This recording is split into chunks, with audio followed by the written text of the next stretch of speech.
ನಮಸ್ಕಾರ. Non veg ಹಾಲು ಅಮೆರಿಕಕ್ಕೆ ಅಮೃತ, ಭಾರತಕ್ಕೆ ಅಮೃತ ವಿಶೇಷ ಚರ್ಚಾ ಕಾರ್ಯಕ್ರಮಕ್ಕೆ ಸ್ವಾಗತ. ನಾನು ಸಂತೋಷ್ ಕಶ್ಯಪ್.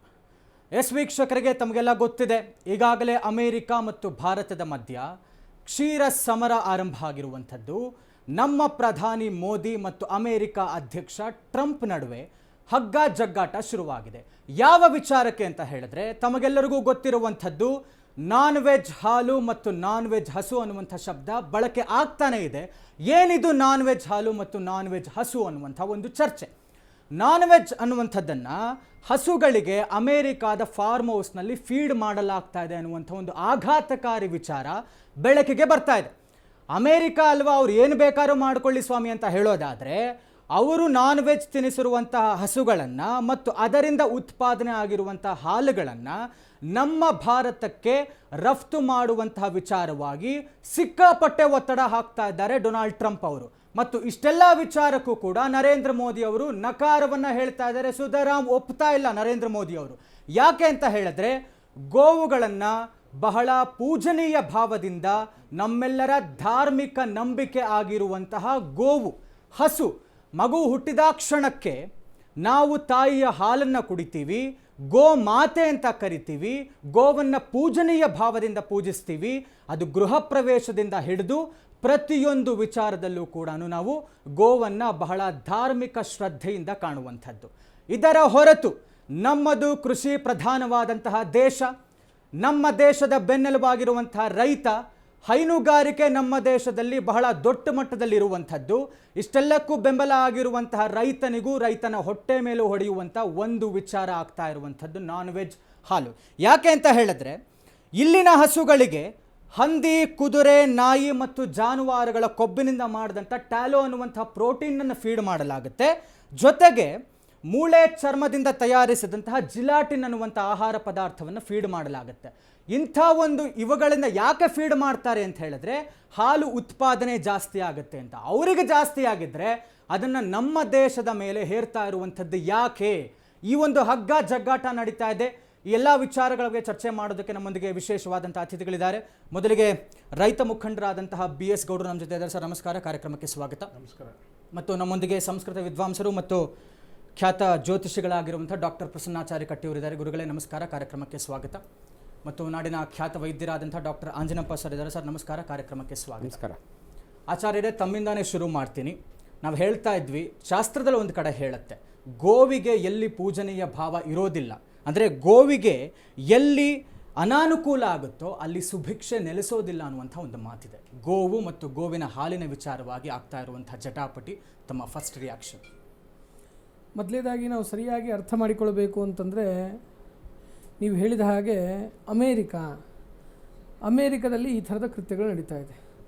ಆ ಕೃತ್ಯಗಳು, ದುಷ್ಕೃತ್ಯಗಳು ಅಲ್ಲಿ ನಡೆದ ನಂತರದಲ್ಲಿ ಅದನ್ನು ಭಾರತಕ್ಕೂ ಕೂಡ ಪಸರಿಸುವ ಒಂದು ಪ್ರಯತ್ನ. ಈ ನಿಟ್ಟಿನಲ್ಲಿ ಇಡೀ ವಿಶ್ವದಲ್ಲೇ ಅಮೇರಿಕಕ್ಕೆ ಒಳ್ಳೆಯ ಸ್ಥಾನ ಉಂಟಲ್ಲ. ದೊಡ್ಡಣ್ಣ, ವಿಶ್ವದ ದೊಡ್ಡಣ್ಣ ಅಂತ ಕರೀತಾರೆ ಅಲ್ಲಿರ್ತಕ್ಕಂತಹ ಅಧ್ಯಕ್ಷರನ್ನು ಮತ್ತು ದೇಶವನ್ನು.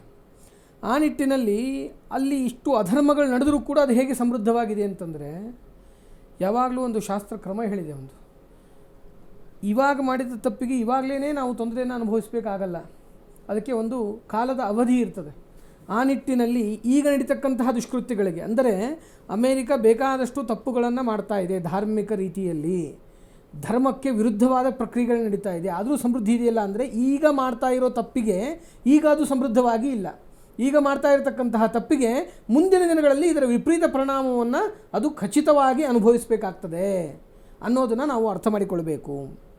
ಆ ನಿಟ್ಟಿನಲ್ಲಿ ನೀವು ಹೇಳ್ತಕ್ಕಂಥದ್ದಾದರೆ, ಒಟ್ಟು ಕಲ್ಪವೃಕ್ಷ, ಕಾಮಧೇನು ಅಂತ ಎರಡು ಶಾಸ್ತ್ರದಲ್ಲಿ ಬಹಳ ದೊಡ್ಡ ಸ್ಥಾನವನ್ನು ಹೊಂದಿರತಕ್ಕಂಥದ್ದು.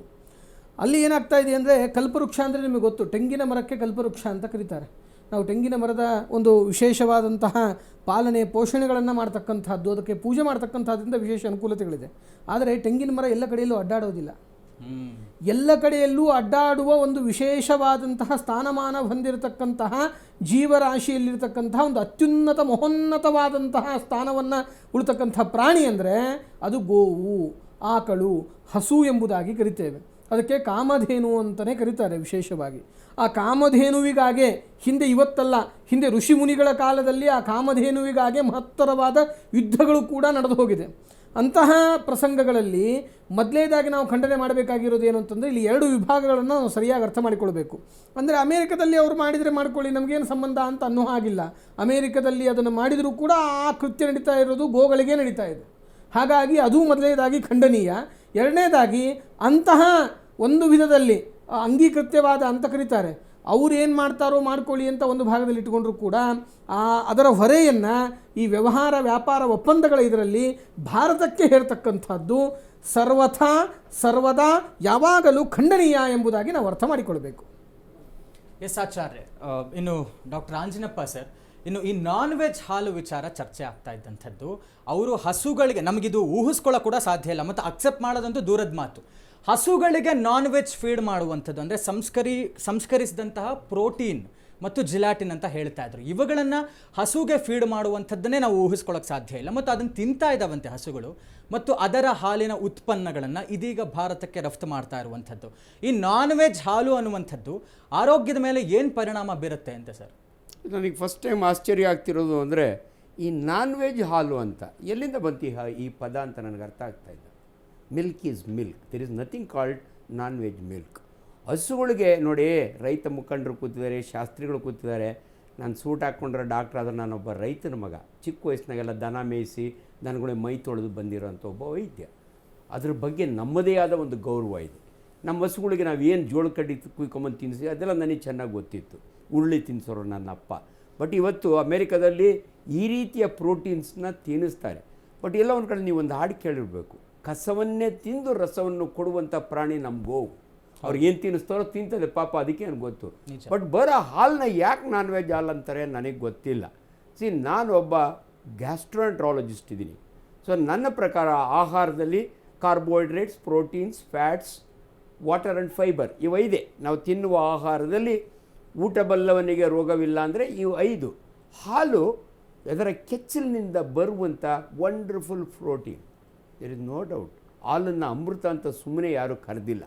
ಅಫ್ಕೋರ್ಸ್ ನಮ್ಮಲ್ಲಿ ಏನಾಗೋದು ಅಂದರೆ ಅನ್ಫಾರ್ಚುನೇಟ್ಲಿ ಅಕ್ಕರನ್ನು ಎಳ್ಕೊಂಡು ಕಟ್ಟಾಕಿ ಅದರ ಹಾಲನ್ನ ಕರೆದು ನಾವು ಕುಡಿಯೇವಿ ಚಿಕ್ಕ ವಯಸ್ಸಿನಲ್ಲಿ. ಅದಕ್ಕೆ ಅವಾಗ ಒಂದು ಸಾರಿ ನಾವು ಹೇಳ್ದೋ, ಹಸುವಿನ ಹಾಲು ಕರುವಿಗೆ ತಾಯಿ ಹಾಲು ಮಗು, ದಯವಿಟ್ಟು ನಿಮ್ಮ ಹಾಲು ನಿಮ್ಮ ಮಗು ಕುಡಿಸ್ರಿ, ಅದರ ಅಮ್ಮನ ಹಾಲು ಕುಡಿಲಿಕ್ಕೆ ಬಿಡಿ ಅನ್ನೋ ಮಾತನ್ನು ನಾವು ಹೇಳ್ತಿದ್ದು. ಬಟ್ ಹಾಲು ಈಚೀಚೆಗೆ ನನಗೆ ಗೊತ್ತಾಗಿದ್ದು ಮಿಲ್ಕ್ ಇಂಟಾಲರೆನ್ಸ್ ಅಂತ ಇದೆ, ಲ್ಯಾಕ್ಟೋಜನ್ ಇಂಟಾಲರೆನ್ಸ್. ಅದರಿಂದ ಕೆಲವು ಮಕ್ಕಳಿಗೆ ತೊಂದರೆ ಆಗುತ್ತೆ ಹೊರತು ಅದರ್ವೈಸ್ ಹಾಲು ಅಮೃತ. ನಾನು ಕುಡಿತೀನಿ ಡೈಲಿ, ಎಲ್ರಿಗೂ ರೆಕಮೆಂಡ್ ಮಾಡ್ತೀನಿ. It's a protein, it's a special protein. Lactogen ಅಂತ ವಂಡರ್ಫುಲ್ ಪ್ರೋಟೀನ್ ಇರುತ್ತೆ. ಬಟ್ ಈ ಮಾಂಸ ತಿಂದು ಹಸಿನ ಹಾಲಿನೊಳಗೆ ಕಾಂಪೊನೆಂಟ್ಸ್ ಏನಿದೆ ಅಂತ ನನಗೆ ರಿಯಲಿ ಗೊತ್ತಿಲ್ಲ. ಅದನ್ನು ನೋಡ್ಕೊಂಡು ಆಮೇಲೆ ಮಾತಾಡ್ತೀನಿ. ಬಟ್ ಹಾಲು ಅಮೃತ. ಆ ಹಾಲಿನೊಳಗೆ ಬೇರೆ ಪ್ರೋಟೀನ್ ಏನಾದರೂ ಇರುತ್ತಾ ನನಗೆ ಸ್ಟಡಿ ಗೊತ್ತಿಲ್ಲ. ನನಗೆ ಕೇಳಿ ಆಶ್ಚರ್ಯ ಆಗ್ತಾ ಇದೆ. ಬಟ್ ಹಂಗೆಲ್ಲ ಬರಲಿಕ್ಕೆ ಸಾಧ್ಯ ಇಲ್ಲ. ಅಲ್ಟಿಮೇಟ್ಲಿ ಅದು ಏನು ತಿಂದರೂ ಕೂಡ ಬರೋದು ಹಾಲು. It's A wonderful proteinaceous. So ನಾವು ಹಾಗಾದ್ರೆ ನಾನ್ ವೆಜ್ ಹಾಲು ಅಂತ ಇಲ್ಲಪ್ಪ, ಇಲ್ಲ, ನಾನು ಎಲ್ಲೂ ಕೇಳಿಲ್ಲ. ಫಸ್ಟ್ ಟೈಮ್ ನಿಮ್ಮ ಜೊತೆ ಕೂತ್ಕೊಂಡು ಇದನ್ನು ಹೇಳ್ತಿದ್ದೀನಿ. ಸ್ಟಡೀಸ್ ಪ್ರಕಾರ ಅವ್ರು ಹೇಳ್ತಾರೆ ಇಲ್ಲ ನಾನ್ ವೆಜ್ ಹಾಲು ಅನ್ನುವಂಥದ್ದನ್ನ ಕುಡಿದ್ರೆ ಸೈಡ್ ಎಫೆಕ್ಟ್ಸ್ ಬೇಕಾದಷ್ಟು ಇಲ್ಲ, ಡೆಫಿನೆಟ್ಲಿ ಇಲ್ಲ. ಅದ್ರ ಕಾಂಪೊನೆಂಟ್ಸ್ ಏನಿದೆ ಅನ್ನೋದು ನನಗೆ ಬೇಕು. ಇದನ್ನ ರಾಂಗ್ ಟರ್ಮಿನಾಲಜಿ. ಹಾಲಿಗೆ ನಾನ್ ವೆಜ್ ಹಾಲು ಅಂತ ಎಲ್ಲೂ ಟರ್ಮಿನಾಲಜಿ ನಾನು ಕೇಳಿಲ್ಲ. ಇದ್ರೆ ನಾನು ಹೊಸದಾಗಿ ಕಲ್ತ್ಕೋತೀನಿ. ಹಾಗಾದ್ರೆ ಸೈಡ್ ಎಫೆಕ್ಟ್ಸ್ ಆಗಲ್ಲ? ಡೆಫಿನೆಟ್ಲಿ ಆಗಬಾರ್ದು. ಲಿಸ್ಟೀರಿಯಸ್ ಬ್ಯಾಕ್ಟೀರಿಯಾ ಅದರಲ್ಲಿ ಉತ್ಪತ್ತಿ ಆಗತ್ತಂತೆ ಅಂತ ಹೇಳ್ತಾ ಇದ್ದಾರೆ. ಬ್ಯಾಕ್ಟೀರಿಯಾಗಳು ಎಲ್ಲೂ ಉತ್ಪತ್ತಿ ಆಗಲ್ಲ. ಇದೊಂದು ಚೆನ್ನಾಗಿ ತಿಳ್ಕೊಂಬಿಡಿ. ನಮ್ಮ ಇಂಟೆಸ್ಟೈನ್ ಗುಡ್ ಬ್ಯಾಕ್ಟೀರಿಯಾ ಇರುತ್ತೆ, ಅಲ್ಲೇ ಇರ್ತವೆ. C bacteria it's A independent living being. ಅದು ವೈರಸ್ ಆದರೆ ಮನುಷ್ಯನ ಅಥವಾ ಪ್ರಾಣಿಯ ಸಹಾಯ ಇಲ್ಲದಿರೋ ಬದುಕಲಿಕ್ಕೆ ಸಾಧ್ಯವೇ ಇಲ್ಲ. ಅದ್ರ ಸೆಲ್ ಒಳಗು. ಅದಕ್ಕೆ ಕೊರೋನಾ ಟೈಮ್ನೊಳಗೆ ಅಷ್ಟೆಲ್ಲ ನಾವು ಅವಸ್ಥೆ ಪಟ್ಟಿದ್ದು. ಬ್ಯಾಕ್ಟೀರಿಯಾಗಳು ಹಂಗಲ್ಲ. ಕರೆದ ಹಾಲನ್ನು ಕರೆದಂಗೆ ಕುಡಿಬಾರ್ದು ಅಂತ ನಾವು ಯಾಕೆ ಹೇಳಿದ್ವು ಅಂದರೆ, ಕೆಚ್ಚಲಿನ ಹೊರಗಡೆ ಇನ್ಫೆಕ್ಷನ್ ಇದ್ದರೆ TB ಕೂಡ ಬರ್ಬೋದು. ಹಸುವಿನ ಹಾಲನ್ನು ನೀವು ಪ್ಯಾಸ್ಚರೈಸ್ ಮಾಡ್ದಿರೋ ಕುಡಿದ್ರೆ ಇಂಟೆಸ್ಟೈನಲ್ TB ಬರುತ್ತೆ. ನಾವೆಲ್ಲರಿಗೂ ವಾರ್ನ್ ಮಾಡ್ತೀವಿ, ದಯವಿಟ್ಟು ಯಾರು ಕೂಡ ಕೆಲವು ಸಿನಿಮಾಗಳು ನೋಡ್ತಾರೆ, ಹೀರೋ ಕೆಚ್ಚಲಿಗೆ ಬಾಯಿ ಹಾಕಿ ಕುಡಿತಾನೆ, ದಯವಿಟ್ಟು ಅವೆಲ್ಲ ಮಾಡಬೇಡಿ. ಹಾಲಿನ ಕರೆದು ಕಾಯಿಸಿ ಕುಡೀರಿ, ಇಲ್ಲಾಂದರೆ ಪ್ಯಾಸ್ಚರೈಸ್ ಮಾಡಿ. ಅಲ್ಲೇ ಉತ್ಪತ್ತಿ ಇಲ್ಲ. It's a wrong terminology. ಗೋವಿನ ಒಳಗಿಂದನೇ ಬ್ಯಾಕ್ಟೀರಿಯಾ ಬರೋದು, no, it cannot happen. So ಹೊರಗೆ ಬಂದ ಮೇಲೆ ಸಾಧ್ಯತೆ ಇದೆಯಾ? ಅಲ್ಲ, ಹೊರಗಡೆ ಬಂದ ಮೇಲೆ ಸಾಧ್ಯತೆ. ಆ ಹಾಲಿನೊಳಗೆ ಎನಿ ಬ್ಯಾಕ್ಟೀರಿಯಾ ಕ್ಯಾನ್ ಥ್ರೈವ್. ಈ ಹಾಲನ್ನ ಮೋಸ್ಟ್ ಪ್ರಾಬಲಿ ಅಲ್ಲಿ ಸುತ್ತಮುತ್ತಲಿನ ಅಟ್ಮಾಸ್ಫಿಯರ್ ಬ್ಯಾರಿಗಳು ಇರ್ತವೇನೋ, ಅದಕ್ಕೆ ಏನಿದ್ರೂ ಕೂಡ ಬಾಯ್ಲ್ ಮಾಡಿದರೆ ಹೊರಟೋಗುತ್ತೆ. So milk is safe when boiled and cooled or pasteurised milk. ಸುಮ್ಮನೆ ಈ ಹಾಲು ಕುಡಿದ್ರೆ ಬ್ಯಾಕ್ಟೀರಿಯಾ ಬರುತ್ತೆ, ಅದೆಲ್ಲ ತಪ್ಪು ಕಲ್ಪನೆ ಕೂಡ, ಹಂಗೆಲ್ಲ ಮಾತಾಡಬಾರ್ದು. Yes sir. ಬಿ ಎಸ್ ಗೌಡ್ರೆ, ಈಗಾಗಲೇ ಸರ್ಕಾರದ ಒಂದಷ್ಟು ಕ್ರಮಗಳು ನಡೆಗಳಿಂದ ರೈತರಿಗೆ ಬೇಕಾದಷ್ಟು ಅನ್ಯಾಯ ಆಗ್ತಾ ಇದೆ. ಮತ್ತು ಇದೀಗ ನಮ್ಮ ಹಳ್ಳಿ ಕಡೆ ಒಂದು ಮಾತಿದೆ, ಬಾಯಿಗೆ ಮಣ್ಣು ಹಾಕ್ಬಿಟ್ರು ಅಂತ ಒಂದು ಮಾತಿದೆ. ಆ ಥರ ಎಲ್ಲೋ ಒಂದು ಕಡೆ ಇದೇನಾದರೂ ಒಪ್ಪಿ ಬಿಟ್ಟರೆ, ಈಗೇನೋ ಹೊಸದಾಗಿ ಕೇಳ್ತಾ ಇದ್ದೀವಲ್ಲ, ಈ ಥರ ನಾನ್ ವೆಜ್ ತಿನ್ನಿಸ್ತಾ ಇರುವಂಥ ಹಸುವಿನ ಹಾಲು ಅದನ್ನೀಗ ರಫ್ತು ಮಾಡ್ಕೊಳ್ಬೇಕು, ಈ ಥರದ ಒಂದಷ್ಟು ಪ್ರೆಷರ್ ಇರುವಂಥದ್ದು ಅಮೆರಿಕ ಕಡೆ. ನಾನು ಭಾವಿಸಿದ್ದೀನಿ ನಮ್ಮ ನರೇಂದ್ರ ಮೋದಿಯವರು ಇಂತಹ ಒಂದು ಸಾಹಸಕ್ಕೆ ಕೈ ಹಾಕಲ್ಲ ಅಂತ. ಬೇರೆ ಯಾವುದೇ ವಿಚಾರದಲ್ಲಿ ಕೈ ಹಾಕ್ಬೋದು, ಇಂಥ ವಿಚಾರದಲ್ಲಿ ಕೈ ಹಾಕಲ್ಲ. ಯಾಕೆಂದರೆ ಅವರು ಈ ದೇಶದ ಪ್ರಧಾನಮಂತ್ರಿ, ಅದು ಹಿಂದೂ ಧರ್ಮದ ಮೇಲೆ ಬಹಳಷ್ಟು ಇದನ್ನು ವಿಶ್ವಾಸವನ್ನು ಇಟ್ಕೊಂಡಿರುವಂಥ ಒಬ್ಬ ಪ್ರಧಾನಮಂತ್ರಿ ಇಂಥ ಒಂದು ಕೆಟ್ಟ ಕೆಲಸಕ್ಕೆ ಕೈ ಹಾಕಲ್ಲ ಅನಿಸುತ್ತೆ. ನಂತರ ಏನಪ್ಪ ಅಂದರೆ, ಹೈನುಗಾರಿಕೆಯಲ್ಲಿ ಬಹಳಷ್ಟು ಹಾಲು ನಮ್ಮಲ್ಲೇ ಉತ್ಪತ್ತಿ ಆಗ್ತಾ ಇದೆ. ನಾವು ಬೇರೆ ಕಂಟ್ರಿಯಿಂದ ಎಕ್ಸ್ಪೋರ್ಟ್ ಮಾಡ್ಕೊಳ್ಳೋ ಅವಶ್ಯಕತೆ ಇಲ್ಲ. ನಮ್ಮಲ್ಲೇ ಎಕ್ಸ್ಟ್ರಾ ಹಾಲು ಉತ್ಪತ್ತಿ ಆಗ್ತಾ ಇದೆ. ಪ್ಯಾಕೆಟಲ್ಲಿ 50 ml ಜಾಸ್ತಿ ಕೊಡ್ತಾ ಇದ್ದಾರೆ. ಎಷ್ಟೋ ಪ್ಯಾಕೆಟಲ್ಲಿ ಹಾಲನ್ನ ಎಕ್ಸ್ಟ್ರಾ ಹಾಕಿ ಅದನ್ನು ಮಾರಾಟ ಮಾಡ್ತಾ ಇದ್ದಾರೆ. ಇಂಥ ಒಂದು ಸಂದರ್ಭದಲ್ಲಿ ನಮಗೆ ಹಾಲಿನ ಅವಶ್ಯಕತೆನೇ ಇಲ್ಲ, ಹಾಲಿನ ಉತ್ಪನ್ನಗಳ ಅವಶ್ಯಕತೆಯೂ ನಮ್ಮ ದೇಶಕ್ಕಿಲ್ಲ. ಅಂಥದ್ರಲ್ಲಿ ಇಂಥ ಒಂದು ಕೆಲಸವನ್ನು ಮಾಡ್ತಾ ಇದ್ದಾರೆ ಅನ್ನೋದು ನನಗೇನೋ ಅನುಮಾನ. ಹಾಗೆ ನಾನು ಬರಬೇಕಾದ್ರೆ ಮೊಬೈಲ್ನಲ್ಲಿ ಗೂಗಲ್ನಲ್ಲಿ ಚೆಕ್ ಮಾಡಿದೆ, ಅಮೆರಿಕದ ಹಸುಗಳಿಗೆ ಏನನ್ನ ಪದಾರ್ಥಗಳನ್ನ ಕೊಡ್ತಾರೆ ಅಂತ. ನೀವು ಹೇಳ್ದಂಗೆ ಹಂದಿ, ನಾಯಿ ಏನೇನೋ ಹಾಕ್ತಾರಂತೆ, ಅದರ ಕೊಬ್ಬಿನ ಅಂಶವನ್ನು ಹಸುಗಳಿಗೆ ನೀಡ್ತಾವ್ರಂತೆ. ಇದು ನನಗೆ ಒಂಥರ ಆಶ್ಚರ್ಯ ಆಯಿತು, ವಿಷಾದನೀಯ. ಯಾಕೆಂದರೆ ಒಂದು ಮೂಕ ಪ್ರಾಣಿಗೆ ಈ ಥರ ಒಂದು ಪದಾರ್ಥಗಳನ್ನ ಕೊಟ್ಟು ಅದರಿಂದ ಹೆಚ್ಚಿನ ಹಾಲನ್ನು ಪಡಿತಾ ಇದ್ದಾರೆ ಅಂದರೆ, ನಿಜವಾಗೂ ಇದು ನಾವು ಈ ಏನು ಹೇಳ್ತೀವಿ, ದೊಡ್ಡಣ್ಣ ಅಂತ ಹೇಳ್ತೀವಿ, ಈ ದೊಡ್ಡಣ್ಣಂಗೆ ಇಂಥ ದುರ್ಬುದ್ಧಿ ಯಾಕೆ ಬಂದಿದೆ ಅಂತ ನನಗೆ ಅರ್ಥ ಆಗ್ತಾ ಇಲ್ಲ. ಒಂದು ಮೂಕ ಪ್ರಾಣಿಗೆ ಇಂಥ ಒಂದು ಪದಾರ್ಥಗಳನ್ನ, ನಾನ್ ವೆಜ್ ಪದಾರ್ಥಗಳನ್ನ ಕೊಟ್ಟು ಅದರಿಂದ ಹೆಚ್ಚಿನ ಲಾಭವನ್ನು ಪಡೆಯುವಂಥ ಅವಶ್ಯಕತೆ ಏನಿದೆ? ಹಾಗಾದರೆ ವಿಶ್ವಕ್ಕೆ ದೊಡ್ಡಣ್ಣ ಆಗಿರೋನು ಇಂಥ ಒಂದು ಕೆಟ್ಟ ದಾರಿಗಳಲ್ಲಿ ಸಂಪಾದನೆ ಮಾಡ್ತಾ ಇದ್ದಾನ ಅನ್ನೋಷ್ಟು ಅನುಮಾನವೂ ಕೂಡ ಇದರಲ್ಲಿ ಬರ್ತಾ ಇದೆ. ಅದರಿಂದ ನಮ್ಮ ರೈತರಿಗೆ ಇದರಿಂದ ಬಹಳಷ್ಟು ತೊಂದರೆ ಆಗುತ್ತೆ. ಈ ಥರ ಏನಾದರೂ ಪದಾರ್ಥಗಳನ್ನ ಅಲ್ಲಿಂದ ಎಕ್ಸ್ಪೋರ್ಟ್ ಮಾಡಿಕೊಂಡ್ರೆ ನಮ್ಮಲ್ಲೇ ಉತ್ಪತ್ತಿ ಆಗ್ತಾ ಇರುವಂಥ ಹಾಲನ್ನ ಏನು ಮಾಡ್ತಾರೆ? ಹಾಗಾದರೆ ಇದನ್ನ ಎಲ್ಲಿಗೆ ಎಕ್ಸ್ಪೋರ್ಟ್ ಮಾಡ್ತಾರೆ? ಹಾಗಾದರೆ ಇವ್ರಿಗೆ ತೊಂದರೆ ಆಗುತ್ತೆ, ನಮ್ಮ ರೈತರಿಗೆ, ಹೈನುಗಾರಿಕೆ ಮಾಡುವಂಥವ್ರಿಗೆ. ಅದರಿಂದ ಇಂಥ ಅವಶ್ಯಕತೆ ಇಲ್ಲ, ಅಲ್ಲಿಂದ ಎಕ್ಸ್ಪೋರ್ಟ್ ಮಾಡೋ ಅವಶ್ಯಕತೆ ಇಲ್ಲ. ಮೋದಿಯವ್ರ ಮೇಲೆ ನಮಗೆ ನಂಬಿಕೆ ಇದೆ. ಇಂಥ ಒಂದು ದೊಡ್ಡ ಒಂದು ಕೆಟ್ಟ ಕೆಲಸಕ್ಕೆ ಅವರು ಕೈ ಹಾಕಲ್ಲ ಅನ್ನೋ ಒಂದು ನಂಬಿಕೆ, ವಿಶ್ವಾಸ ನನಗಿದೆ. ಎಸ್ ಸರ್, ಅದೇ ನಾವು ನೋಡ್ತಾ ಇದ್ವಿ, ಭಾರತದಲ್ಲಿ ವರ್ಷಕ್ಕೆ ಸರಾಸರಿ 230.58 ಮಿಲಿಯನ್ ಟನ್ ಮಿಲ್ಕ್ ಉತ್ಪಾದನೆ ಆಗುತ್ತಂತೆ. ಮತ್ತು ನಮ್ಮ ರಾಜ್ಯ, ಅದರಲ್ಲೂ ನಮ್ಮ ರಾಜ್ಯದ ಒಂದು ಗರಿಮೆ ಮತ್ತು ಹೆಮ್ಮೆ ನಂದಿನಿ KMF. ಅಂದರೆ ಇಡೀ ರಾಜ್ಯ, ಬೇರೆ ಬೇರೆ ರಾಜ್ಯಗಳಿಂದ ನಮಗೆ ಬೇಡಿಕೆ ಇದೆ, ದೇಶಾದ್ಯಂತ ವಿಶ್ವಾದ್ಯಂತ ಹೆಸರು ಮಾಡ್ತಾ ಇರುವಂಥ ಒಂದು ಬ್ರ್ಯಾಂಡ್ ನಂದಿನಿ. ನಮ್ಮಲ್ಲಿ ದಿನಕ್ಕೆ 90 ಲಕ್ಷ ಲೀಟರ್ ಹಾಲು ಉತ್ಪಾದನೆ ಆಗುತ್ತಂತೆ. ಇಲ್ಲ ಒಂದು ಕಡೆ ಇಷ್ಟೆಲ್ಲ ಉತ್ಪಾದನೆ ಇದ್ದಾಗ ನಮಗೆ ಈಗ ಇದ್ಯಾವುದೋ ನಮ್ಮ ರಾಜ್ಯ ಅಂತಲ್ಲ, ದೇಶಕ್ಕೆ ಅವಶ್ಯಕತೆ ಇಲ್ಲ ಅಂತ BS ಗೌಡರು ಹೇಳ್ತಾ ಇರೋದು. ಮತ್ತು ಆಚಾರ್ಯ, ನಮ್ಮಲ್ಲಿ ಹಸುಗಳು ಬಹಳ ಸ್ವಚ್ಛಂದವಾದಂಥ ಜಾಗದಲ್ಲಿ ಹುಲ್ಲು ಮೇಯ್ಕೊಂಡು, ವನಸ್ಪತಿಗಳನ್ನ ಮೇಯ್ಕೊಂಡು ಬರ್ತಾ ಇದ್ದಂಥ ಹಸುಗಳು ನಮ್ಮಲ್ಲಿ ಈಗಲೂ ಕೂಡ, ಈಗ ಅದು ಇಂಡಿ, ಬೂಸ, ಏನೇನೋ ಬೇರೆ ಬೇರೆ ಪದಾರ್ಥಗಳೆಲ್ಲ ಅದಕ್ಕೆ ಆ್ಯಡಪ್ ಆಗಿದೆ. ಮುಂಚಿನ ಕಾಲಕ್ಕೆ ನಮ್ಮ ಅಪ್ಪ ತಾತ ಎಲ್ಲ ಹೇಳ್ತಾ ಇದ್ದಂಥ ಕಾಲಕ್ಕೆ ಈ ಗಿಡ್ಡ ಹಸುಗಳು ಅಂತ ಕರಿತಾ ಇದ್ರು, ಅವೆಲ್ಲ ಬಹಳ ಹೆಚ್ಚಿನ ರೀತಿಯಲ್ಲಿ ಹಾಲು ಉತ್ಪಾದನೆ ಮಾಡ್ತಾ ಇದ್ದಂಥವು ಅಂತ. ಇಷ್ಟೆಲ್ಲದರ ಮಧ್ಯೆ ಇದ್ಯಾವುದೋ ಹೊಸದೇನು ಇವಾಗ ಅನ್ನುವಂಥದ್ದು. ಮೊದಲನೇದಾಗಿ ಇಲ್ಲಿ ಹಂತ ಹಂತವಾಗಿ ನಾವು ವಿಷಯಗಳನ್ನ ಅರ್ಥ ಮಾಡ್ಕೊಳ್ತಾ ಬರೋಣ. ಒಂದು ರೀತಿಯಲ್ಲಿ ವೈದ್ಯರು ಹೇಳ್ತಾ ಇದ್ರು, ಇದು ಏನಿದು ಹೊಸದಾಗಿ ಕೇಳ್ತಾ ಇದ್ದೀನಿ ನಾನು, ನಾನ್ ವೆಜ್ ಮಿಲ್ಕ್ ಅಂತ. ವೈದ್ಯರಿಗೆ ಆಶ್ಚರ್ಯ ಅಂತ. ವೈದ್ಯರು ನಿಜವಾಗ್ಲೂ ಆಶ್ಚರ್ಯ ಪಡಬೇಕಾಗಿದ್ದೇ ಇದು ನಾನ್ ವೆಜ್ ಮಿಲ್ಕ್ ಅಂತ ಹೇಳಿದವರು ಭಾರತದವರಲ್ಲ, ಆ ವಿಶ್ವದ ದೊಡ್ಡಣ್ಣ ಅಂತ ಹೇಳಿಸ್ಕೊಳ್ತಕ್ಕಂಥ ಆ ದೇಶದವರೇ. ಅವರು ಅದನ್ನಕ್ಕೆ ಬೋರ್ಡ್ ಕೊಟ್ಟಿರೋದು ನಾನ್ ವೆಜ್ ಮಿಲ್ಕು ಅಂತ ಅನ್ನೋದನ್ನು. ಎರಡನೇದಾಗಿ, ಒಂದು ಪ್ರಕೃತಿಯಲ್ಲಿ ಒಂದಿಷ್ಟು ವಿಕೋಪಗಳನ್ನು ಕಾಣ್ತೇವೆ, ಪ್ರಕೃತಿಯಲ್ಲಿ ಕೆಲವೊಂದಿಷ್ಟು ವೈಪರೀತ್ಯಗಳನ್ನು ಕಾಣ್ತೇವೆ. ಚಿಕ್ಕವರಿದ್ದಾಗೆಲ್ಲ ಹೇಳ್ಕೊಡೋರು, ನೀವು ಹೇಳ್ತಾ ಇದ್ದೀರಿ ನಮ್ಮ ತಾತ, ನಮ್ಮ ತಂದೆ ಅಂತ. ದೇವ್ರ ಗುರುಗಳ ಅನುಗ್ರಹದಿಂದ ಇವಾಗ ಡಾಕ್ಟ್ರು ಹೇಳಿದರು, ಈ ಕಡೆ ರೈತ ಮುಖಂಡರು ಕೂತ್ಕೊಂಡಿದ್ದಾರೆ. ಇವತ್ತವರೆಗೂ ನಮ್ಮ ವಿಲೇಜಲ್ಲಿ ನಮ್ಮದು 100 ಎಕರೆ ಅವಿಭಕ್ತ ಕುಟುಂಬದ ಆಸ್ತಿ ಉಂಟು. ನಮ್ಮ ಮನೆಯಲ್ಲಿಯೇ ನಾವು ಹಸುಗಳು, ನಾವು ಮನೆ ಚಿಕ್ಕದು, ಮನೆಯಲ್ಲಿ ಹಸುಗಳು ಹೆಚ್ಚಿಗೆ. ನಾವು ಮಲಗಿದ್ರೆ ಹಸುಗಳು ನಮ್ಮನ್ನು ದಾಟಿಕೊಂಡು ಹೋಗ್ತಕ್ಕಂತಹ ಪ್ರಸಂಗಗಳನ್ನ ನಾವು ಕಂಡಿದ್ದೇವೆ. ನಾವೇ ಸ್ವಂತ, ನಾನು, ನಮ್ಮ ತಮ್ಮ, ತಂಗಿ ಎಲ್ಲ ಮಲಗಿಕೊಂಡಾಗ ಮನೆಯಲ್ಲಿ ಹಸುಗಳು ನಮ್ಮ ದಾಟಿಕೊಂಡು ಅನಾಯಾಸವಾಗಿ ಹೋಗ್ತಾ ಇತ್ತು. ಈ ತರಹದ ಒಂದು ವಿಶೇಷವಾದಂತಹ ಈ ಪ್ರಕೃತಿಯಲ್ಲಿ ಗಿಡದಿಂದ ಬಿಟ್ಟರೆ ಅತಿ ಹೆಚ್ಚಿನ ಉತ್ತಮವಾದ ಆಕ್ಸಿಜನ್ ಸಿಗೋದು ಹಸುವಿನಿಂದ. ಆ ಕಾರಣದಿಂದಾಗಿ ಅದಕ್ಕೆ ಕೊಡತಕ್ಕಂಥ ಆಹಾರಗಳನ್ನು ಸರಿಯಾಗಿ ನೋಡ್ಕೊಳ್ಬೇಕು. ಆ ನಿಟ್ಟಿನಲ್ಲಿ ವೈದ್ಯರು ಒಂದು ಮಾತು ಹೇಳಿದರು, ಕಸದಿಂದ ರಸ ಅಂತ. ಕಸದಿಂದ ರಸ ತೆಗೆಯೋದೇನೋ ಸರಿಯಾದದ್ದೇ ವಿಷಯ, ಆದರೆ ಇಲ್ಲಿ ನಮ್ಮ ರೈತ ಮುಖಂಡರು ಹೇಳಿದರು, ಅದನ್ನ ಇಲ್ಲಿವರೆಗೂ ನಾನು ಬೆಳಿಗ್ಗೆ ಹಲವಾರು ಟಿ ವಿಗಳಲ್ಲಿ ಇದರ ಬಗ್ಗೆ ಮಾತನಾಡಿದ್ದೇನೆ. ಅಲ್ಲಿ ಬೇರೆ ವೈದ್ಯರು ಕುಳಿತಿದ್ದರು, ಬೇರೆ ವೈದ್ಯರು ಒಪ್ಪತಕ್ಕಂತಹ ಒಂದು ವಿಷಯ. ಮತ್ತು ಇವತ್ತೇ ನಾವು ಕೂತ್ಕೊಂಡು ಇಲ್ಲಿ ಚರ್ಚೆ ಮಾಡ್ತಾ ಇದ್ದೀವಿ, ಇದು ಇವತ್ತಿಗಲ್ಲ, ವಾಜಪೇಯಿ ಅವರ ಕಾಲಕ್ಕೂ ಕೂಡ ಇದೇ ಪ್ರಸಂಗ ಬಂದಿತ್ತು. ವಾಜಪೇಯಿ ಅವರ ಕಾಲಕ್ಕೂ ಕೂಡ, ಇವಾಗ ವಾಜಪೇಯಿ ಅವರು ಇದ್ದದ್ದು ಬಹಳ ವರ್ಷದ ಹಿಂದೆ, ಅಂದಿನ ದಿವಸವೂ ಕೂಡ ಅವತ್ತವರು ಹೇಳಿದ್ದು ನಾನ್ ವೆಜ್ ಮಿಲ್ಕ್ ಅಂತಲೇ ಹೇಳಿದ್ದು ಅವತ್ತಿನ ದಿವಸವೂ ಕೂಡ. ಅದನ್ನು ವಾಜಪೇಯಿ ಅವರು ಅಂದಿನ ಕಾಲದಲ್ಲಿ, ಇವತ್ತು ನಾವು ಖುಷಿ ಪಡಬೇಕಾದಂತಹ ವಿಷಯ ಏನಂತಂದರೆ, ಈ ವಿಷಯವನ್ನು ಈ ಯಾವುದೇ ಒಂದು ಸಣ್ಣ ಮೋಟಾರು ವಾಹನ ತೆಗೆದುಕೊಂಡ್ರೆ, ಇನ್ನು ಯಾವುದೇ ವೆಹಿಕಲನ್ನು ನೀವು ತೆಗೆದುಕೊಂಡ್ರೆ ಅದಕ್ಕೆ ಒಂದು HP ಅಂತ ಕರೀತಾರೆ. HP ಅಂದೇನೋ ಹಾರ್ಸ್ ಪವರ್ ಅಂತ, ಅದನ್ನೇ ಅಶ್ವವೇಗ ಅಂತ ನಾವು ಕರಿತೇವೆ. ಅಶ್ವವೇಗದ ರೀತಿಯಲ್ಲಿ ಅಶ್ವವೇಗದ ವಾಹಿನಿಯ ಮುಖಾಂತರವಾಗಿ ಎಲ್ಲ ಜನರ ಶ್ರೋತೃಗಳಿಗೆ ತಲುಪ್ತಾ ಇದೆ ವಿಷಯ. ಆದರೆ ವಾಜಪೇಯಿಯವರ ಕಾಲದಲ್ಲಿ ಇಷ್ಟೊಂದು ಮೀಡಿಯಾಗಳು ಪ್ರಚುರವಾಗಿ ಇರಲಿಲ್ಲ ಆವತ್ತಿನ ಸಂದರ್ಭದಲ್ಲಿ.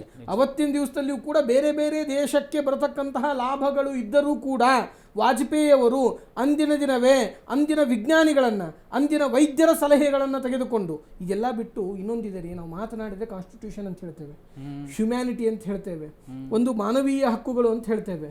ನಮ್ಮ ಭಾರತದ ಸಂವಿಧಾನದಲ್ಲೇ ಇರಬಹುದು ಮತ್ತು ಇನ್ನು ಅನೇಕ ಬೇರೆ ಬೇರೆ ವಿಧಾನಗಳಲ್ಲಿ ಇದನ್ನು ನಿಷೇಧ ಮಾಡಿದೆ. ಅದನ್ನು ನಾವು ಸರಿಯಾಗಿ ಅರ್ಥ ಮಾಡಿಕೊಳ್ಬೇಕು.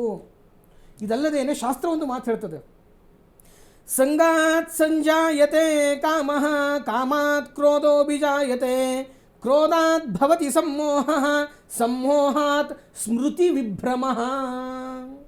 ನಾವು ತೆಗೆದುಕೊಳ್ತಕ್ಕಂಥ ಆಹಾರ, ನಾನು ನಿಮ್ಗೆ ಆವಾಗಲೇ ಒಂದು ದೃಷ್ಟಾಂತವನ್ನು ಕೊಡ್ತಾ ಇದ್ದೆ. ಹಸುಗಳು ನಾವು ಮಲಗಿದ್ದಾಗ ನಮ್ಮನ್ನು ಹೀಗೆ ದಾಟ್ಕೊಂಡು ಹೋಗ್ತಿತ್ತು ಹಸುಗಳು ಅಂತ. ಅದರಲ್ಲಿ ಸಂಸಾರ ಇದೆ, ಅದರಲ್ಲಿ ತನ್ನದೇ ಆದಂತಹ ಒಂದು ಪ್ರಾಚುರ್ಯ ಇದೆ ಹಸುವಿನಲ್ಲಿ.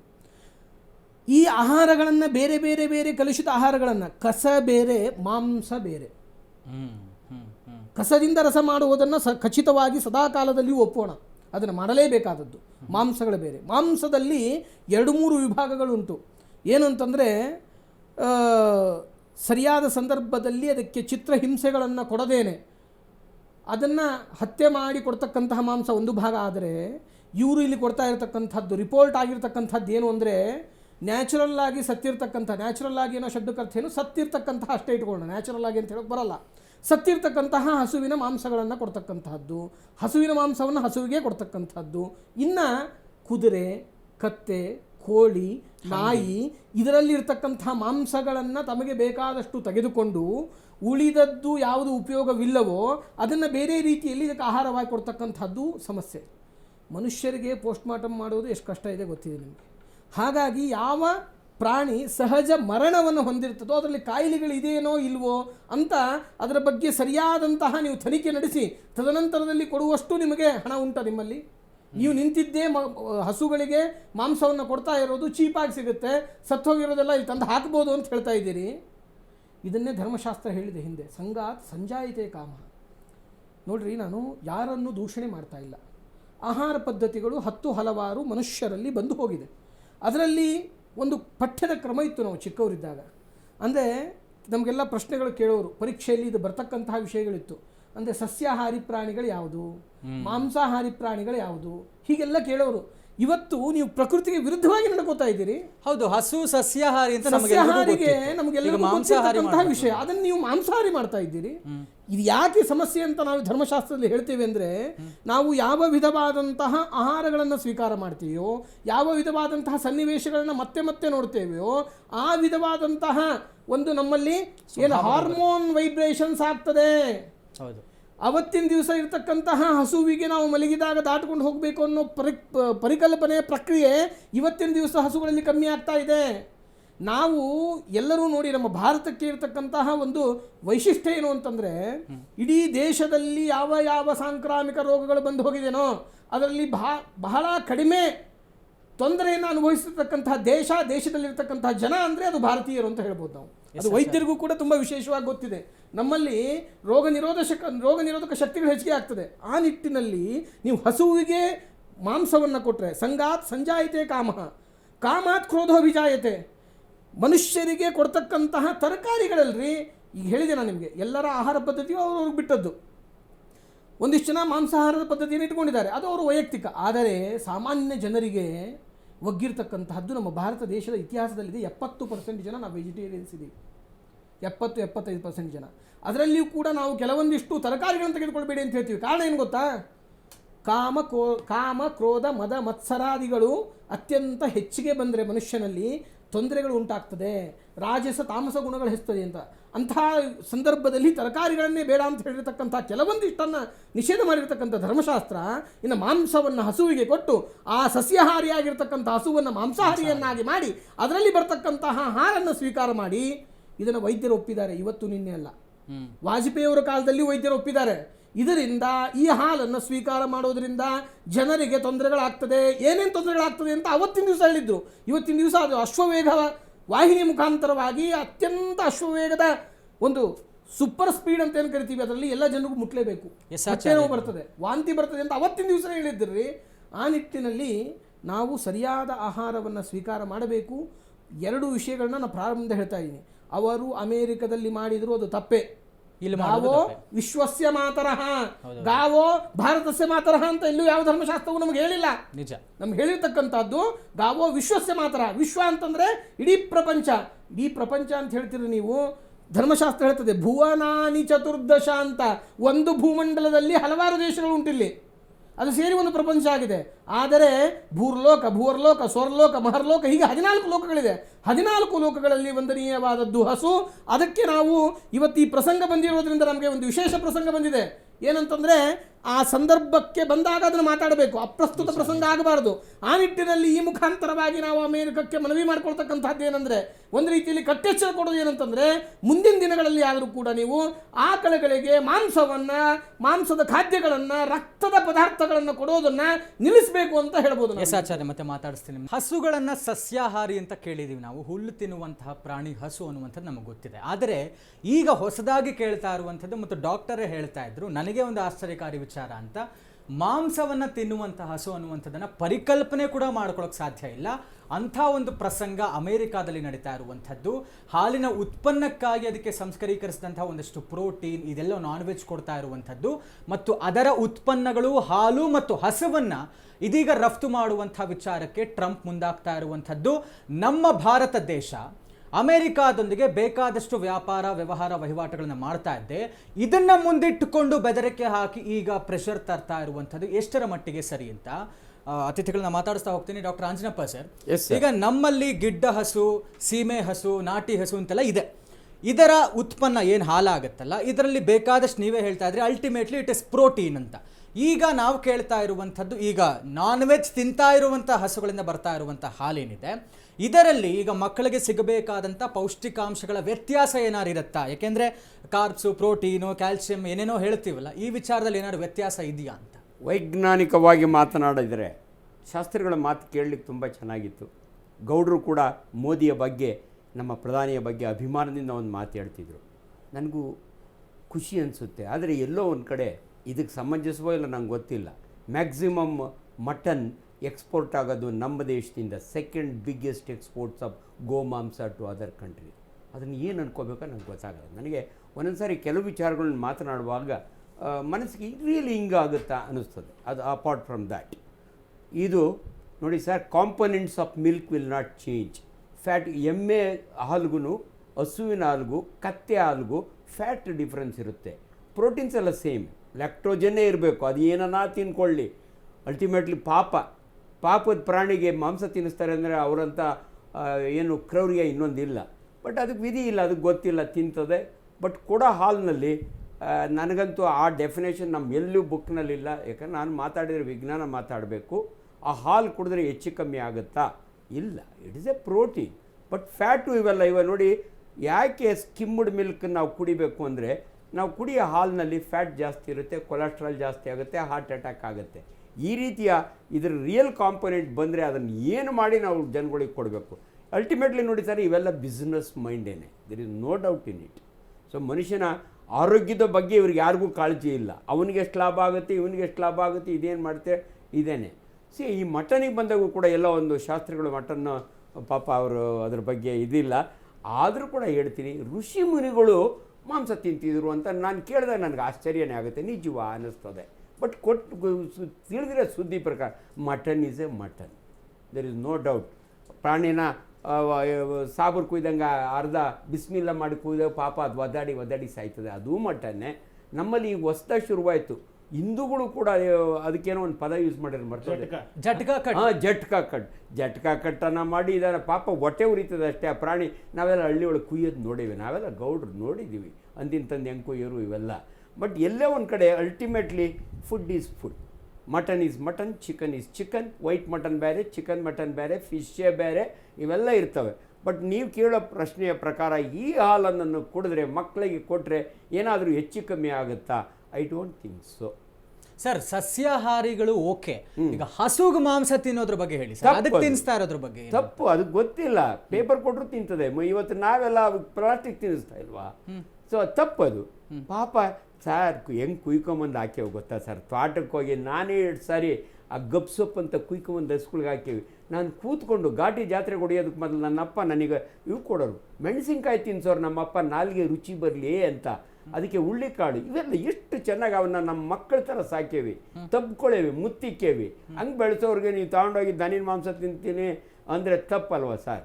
ನಾವು ಇಮ್ಯಾಜಿನ್ನು ಮಾಡ್ಕೊಳಕ್ಕಾಗಲ್ಲ. ಅಮೆರಿಕ ಅಲ್ಲ ಇಂದ್ರಲೋಕದ ಇರಲಿ, ಏನು ಹಿಂಗೆ ಮಾಡೋಕ್ಕೆ ಸಾಧ್ಯವಂತ? ಅವ್ರು ಮಾಡ್ತಾ ಇರೋದು ಹಾಲಿನ ಉತ್ಪನ್ನ ಜಾಸ್ತಿ ಆಗೋದಕ್ಕೆ ಈ ಥರದ ಪ್ರೋಟೀನ್ಸ್ನ ಫೀಡ್ ಮಾಡ್ತಾ ಇದ್ದಾರೆ ಅಂತ. ಅದು ಸಾಧ್ಯ ಇದೆಯಾ? ಹಾಗಾದ್ರೆ 100% ನೋಡಿ ಸರ್, ಕಾಮನ್ ಲೇಡಿಗೆ ಗೊತ್ತು. ನಮ್ಮಲ್ಲಿ ಒಂದು ಲೇಡಿ ಬಂದ್ಲು, ಡಾಕ್ಟ್ರೇ ನಿಮ್ಮಲ್ಲೇ ಡೆಲಿವರಿ ಆಯಿತು, ನನ್ನ ಮಗಳ ಹಾಲೇ ಉತ್ಪತ್ತಿ ಆಗ್ತಿಲ್ಲ, ಏನಾದರೂ ಮಾಡಿ ಒಂದು ಟಾನಿಕ್ ಕೊಡಿ ಅಂದರು. ನನಗೆ ಅವ್ರು ಕೇಳಿದ್ದು ಒಂದೇ ಪ್ರಶ್ನೆ, ಅಮ್ಮ ಹಸು ಸಾಕಿ ಸೀಮೆ ಹಸು ಇದೆ ಡಾಕ್ಟ್ರೇ, ಎಷ್ಟು ಲೀಟ್ರ್ ಹಾಲು ಕೊಡುತ್ತೆ ಅಂದೆ.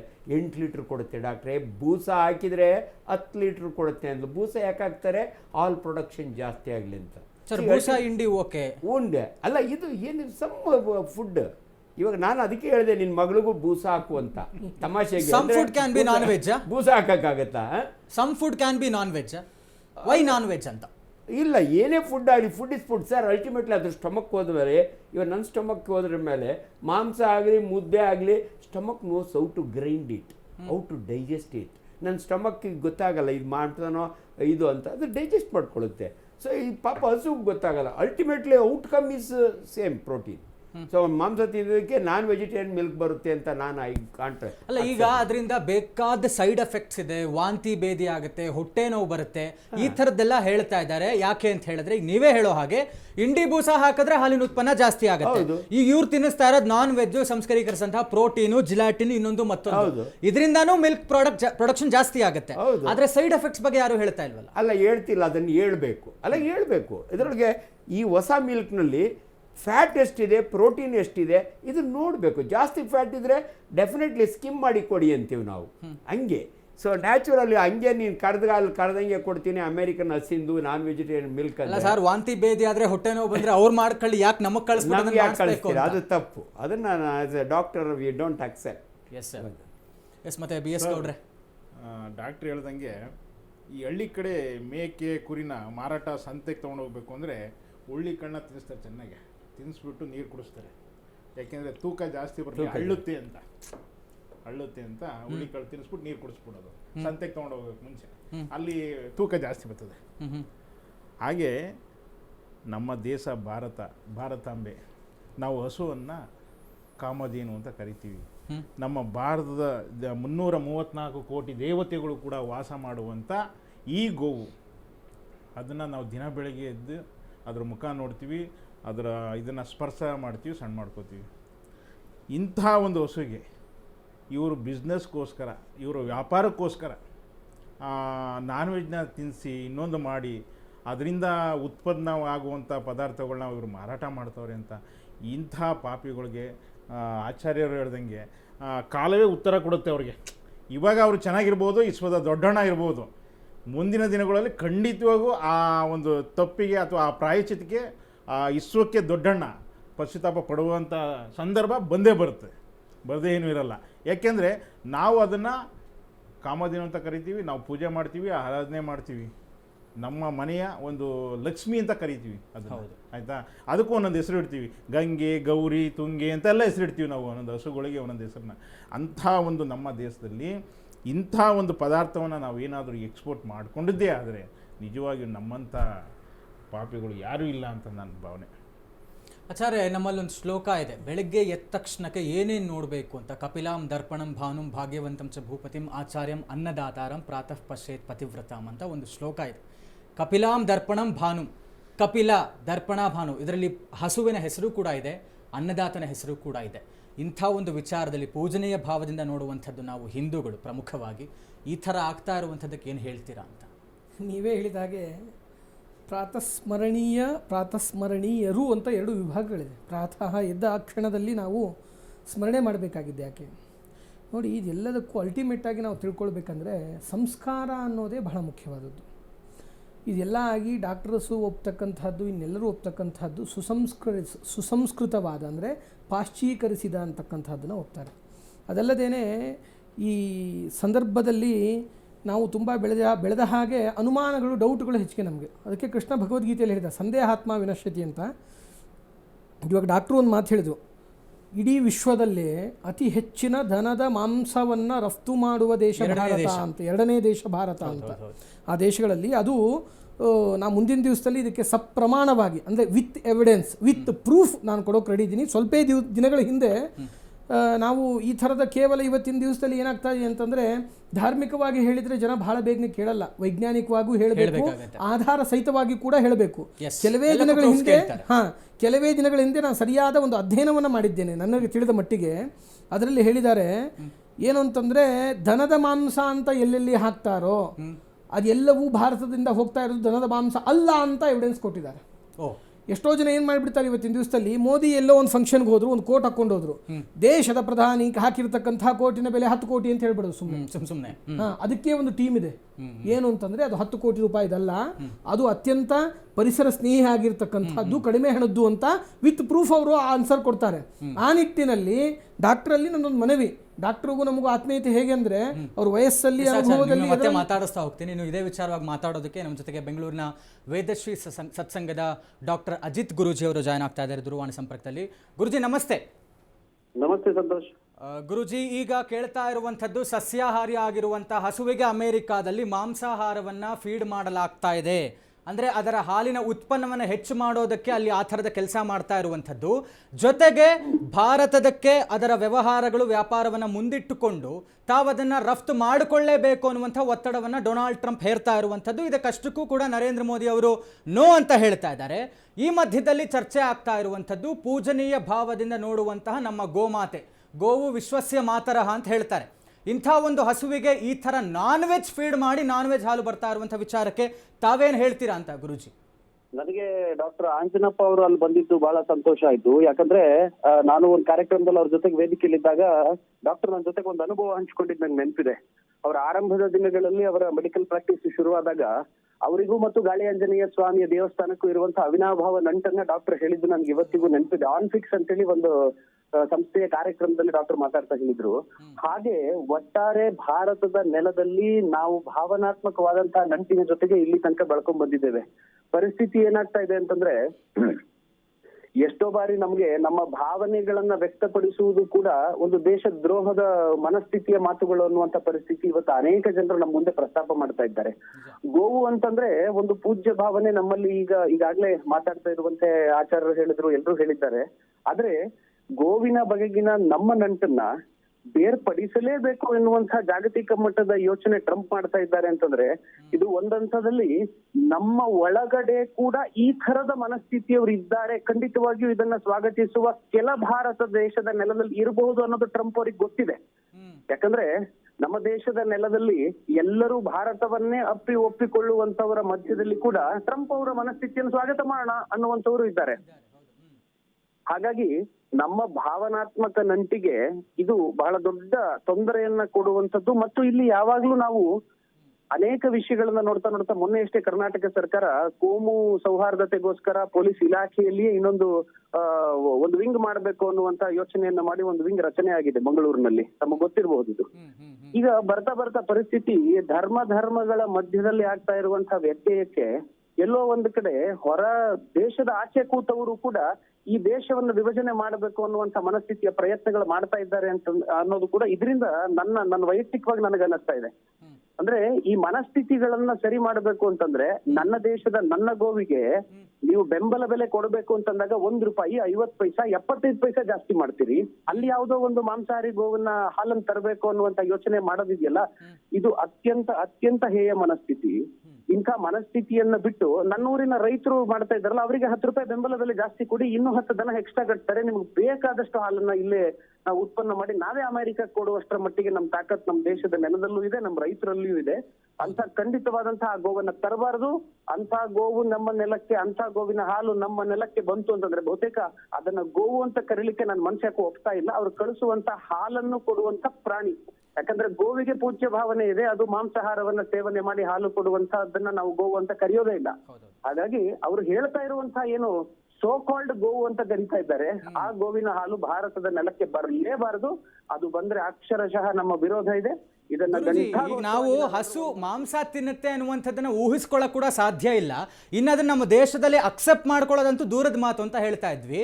ಜೊತೆಗೆ ಡಾಕ್ಟರ್ ಆಂಜನಪ್ಪ ಸರ್ ಹೇಳ್ತಾ ಇದ್ರು ಅದು ಏನೇ ತಿನ್ಲಿ ಅಲ್ಟಿಮೇಟ್ಲಿ ಕೊಡುವಂಥದ್ದು ಹಾಲು, ಅದರಲ್ಲಿ ಬರೀ ಲ್ಯಾಕ್ಟೋಜನ್ ಇರುತ್ತೆ, ಪ್ರೋಟೀನ್ ಅಷ್ಟೇ, ಅದರಿಂದ ಏನು ವ್ಯತ್ಯಾಸ ಆಗಲ್ಲ ಅಂತ ಹೇಳ್ತಾ ಇದ್ರು ಆಂಜನಪ್ಪ ಸರ್. ನಮ್ಮ ಭಾವನೆಗಳ ಹೊರತಾಗಿ ಬಹಳ ವ್ಯತ್ಯಾಸ ಇದೆ ರೀ. ಯಾಕಂದ್ರೆ ಈ ನಗರ ಭಾಗದಲ್ಲಿ ಕೆಲವೊಂದು ಗೋವುಗಳು ಪ್ಲಾಸ್ಟಿಕ್ ತಿಂದಾಗ ಅಥವಾ ಪೇಪರ್ ಅನ್ನ ತಿಂದದನ್ನ ನೋಡಿದ್ರೆ ನಮಗೆ ಸಂಕಟ ಆಗೋದಿದೆ. ಅದೆಷ್ಟೋ ಬಾರಿ ಪ್ಲಾಸ್ಟಿಕ್ ಅನ್ನು ತಿಂದು ಅದ್ರ ಹೊಟ್ಟೆ ಒಳಗೆ ತ್ರಾಸಾಗಿದ್ದಾಗ ಸಾರ್ವಜನಿಕರಿಗೆ ಉಪಕಾರ ಮಾಡ್ತಾರೆ. ಕಾರಣ ಏನು ಅಂತಂದ್ರೆ ಅದೊಂದು ಪ್ರಾಣಿ ಅನ್ನುವಂತ ಮನಸ್ಥಿತಿಗಿಂತ ಈ ಗೋಮಾತೆಗೆ ಹಿಂಗ್ ತೊಂದರೆ ಆಗ್ತಾ ಇದೆಯಲ್ಲ ಅಂತ ಸ್ಪಂದಿಸುವಂತ ಮನಸ್ಥಿತಿಯ ಸಂಸ್ಕಾರ ನಮ್ಮ ನೆಲದಲ್ಲಿದೆ. ಹಾಗಾಗಿ ಅದನ್ನ ಔಷಧೋಪಚಾರದ ಲೆಕ್ಕಾಚಾರದಲ್ಲಿ ಡಾಕ್ಟರ್ ಅವರ ವೃತ್ತಿಯ ಅನುಭವದಲ್ಲಿ ಓದಿದ ಜ್ಞಾನದಲ್ಲಿ ಹೇಳಿದ್ರು ಕೂಡ ಭಾವನೆಗಳ ಹೊರತಾಗಿ ನಾವು ಯಾವ ಹಾಲನ್ನು ಸೇವಿಸಲಿಕ್ಕೆ ಸಾಧ್ಯವೇ ಇಲ್ಲ ಅಂತ ಹೇಳಿ ಈ ಮುಖಾಂತರ ತಿಳಿಸ್ಲಿಕ್ಕೆ ನನ್ನ ಅಭಿಪ್ರಾಯವನ್ನು ತಿಳಿಸ್ತಾ ಇದ್ದೇನೆ. ಧನ್ಯವಾದಗಳು ಗುರುಜಿ ನಮ್ಮ ಜೊತೆ ಮಾತಾಡಿದ್ದಕ್ಕಾಗಿ. ಎಸ್ ಆಚಾರ್ಯರೇ, ತಾವು ಹೇಳ್ತಾ ಇದ್ರಿ. ಆ ನಿಟ್ಟಿನಲ್ಲಿ ಭಾರತದಿಂದ ಅಂದರೆ ವಿಶ್ವದಲ್ಲಿ ಅತಿ ಹೆಚ್ಚಿನ ಗೋಮಾಂಸ ರಫ್ತು ಮಾಡುವ 2ನೇ ದೇಶ ಅಂತಕ್ಕಂಥದ್ದಿದೆಯಲ್ಲ, ಅದು ಶುದ್ಧ ಸುಳ್ಳು. ಎಲ್ಲ ಮಾಂಸವನ್ನೂ ಗೋಮಾಂಸ ಅಂತ ಮಾಡ್ತಿದ್ದಾರೆ. ಅಂದರೆ ಭಾರತಕ್ಕೆ ಆ ರೀತಿಯಲ್ಲೂ ಅಪಕೀರ್ತಿಯನ್ನು ಕೊಡೋಣ ಅಂತ ಒಟ್ಟು ನಂಬರ್ಸ್ ಕೊಟ್ಬಿಟ್ರೆ ಆಯಿತು ಅಂತ. ಹೌದೌದೌದು, ಅದಕ್ಕೆಲ್ಲ ಇದು ರಿಸರ್ಚ್ಗಳಾಗಿದೆ, ಅದಕ್ಕೆಲ್ಲ ಪ್ರಮಾಣಗಳಿದೆ. ಸ್ವಲ್ಪ ದಿವಸದಿಂದ ಅದು ಓದುವ ಸೌಭಾಗ್ಯ ಕೂಡ ನನಗೆ ಸಿಕ್ಕಿತ್ತು. ಆ ಮುಂದಿನ ದಿನಗಳಲ್ಲಿ ಅದು ಸಪ್ರಮಾಣ ವಿತ್ ಎವಿಡೆನ್ಸ್ ನಾನು ಕೊಡೋಕೆ ರೆಡಿ ಇದ್ದೀನಿ. ಇದು ಒಂದು ಭಾಗ. 2ನೇ ಭಾಗ ಎಂತಹ ವಿಚಿತ್ರ ಅಂದರೆ, ನೀವು ಹೇಳ್ತಾ ಇದ್ರಿ ದೇಶ ಮತ್ತು ನಮ್ಮ ನಾಡು, ದೇಶ ಮತ್ತು ನಮ್ಮ ರಾಜ್ಯ ಅಂತ ತೆಗೆದುಕೊಂಡಾಗ ನಾವು ಎಷ್ಟು ಉನ್ನತ ಮಟ್ಟಕ್ಕೆ ಹೋಗ್ತಾ ಇದ್ದೀವಿ ವೈಜ್ಞಾನಿಕವಾಗಿ ಅಂತಂದರೆ, ಪ್ಲಾಸ್ಟಿಕ್ ಇವಾಗ ಡಾಕ್ಟರ್ ಹೇಳ್ತಾ ಇದ್ರು ನಾವು ಪೇಪರ್ ಕೊಟ್ಟರು ತಿನ್ನುತ್ತೆ, ಪ್ಲಾಸ್ಟಿಕ್ ಕೊಟ್ಟರು ತಿನ್ನುತ್ತೆ ಅಂತ. ಮತ್ತು ಇವಾಗ ಫೋನ್ ಕಾಲಲ್ಲಿ ಬಂದವರು ಹೇಳಿದರು ಪ್ಲಾಸ್ಟಿಕ್ ತಿನ್ನಬೇಕಾದ್ರೆ ಮನಸ್ಸು ಚುರುಕನ್ನುತ್ತೆ ಅಂತ.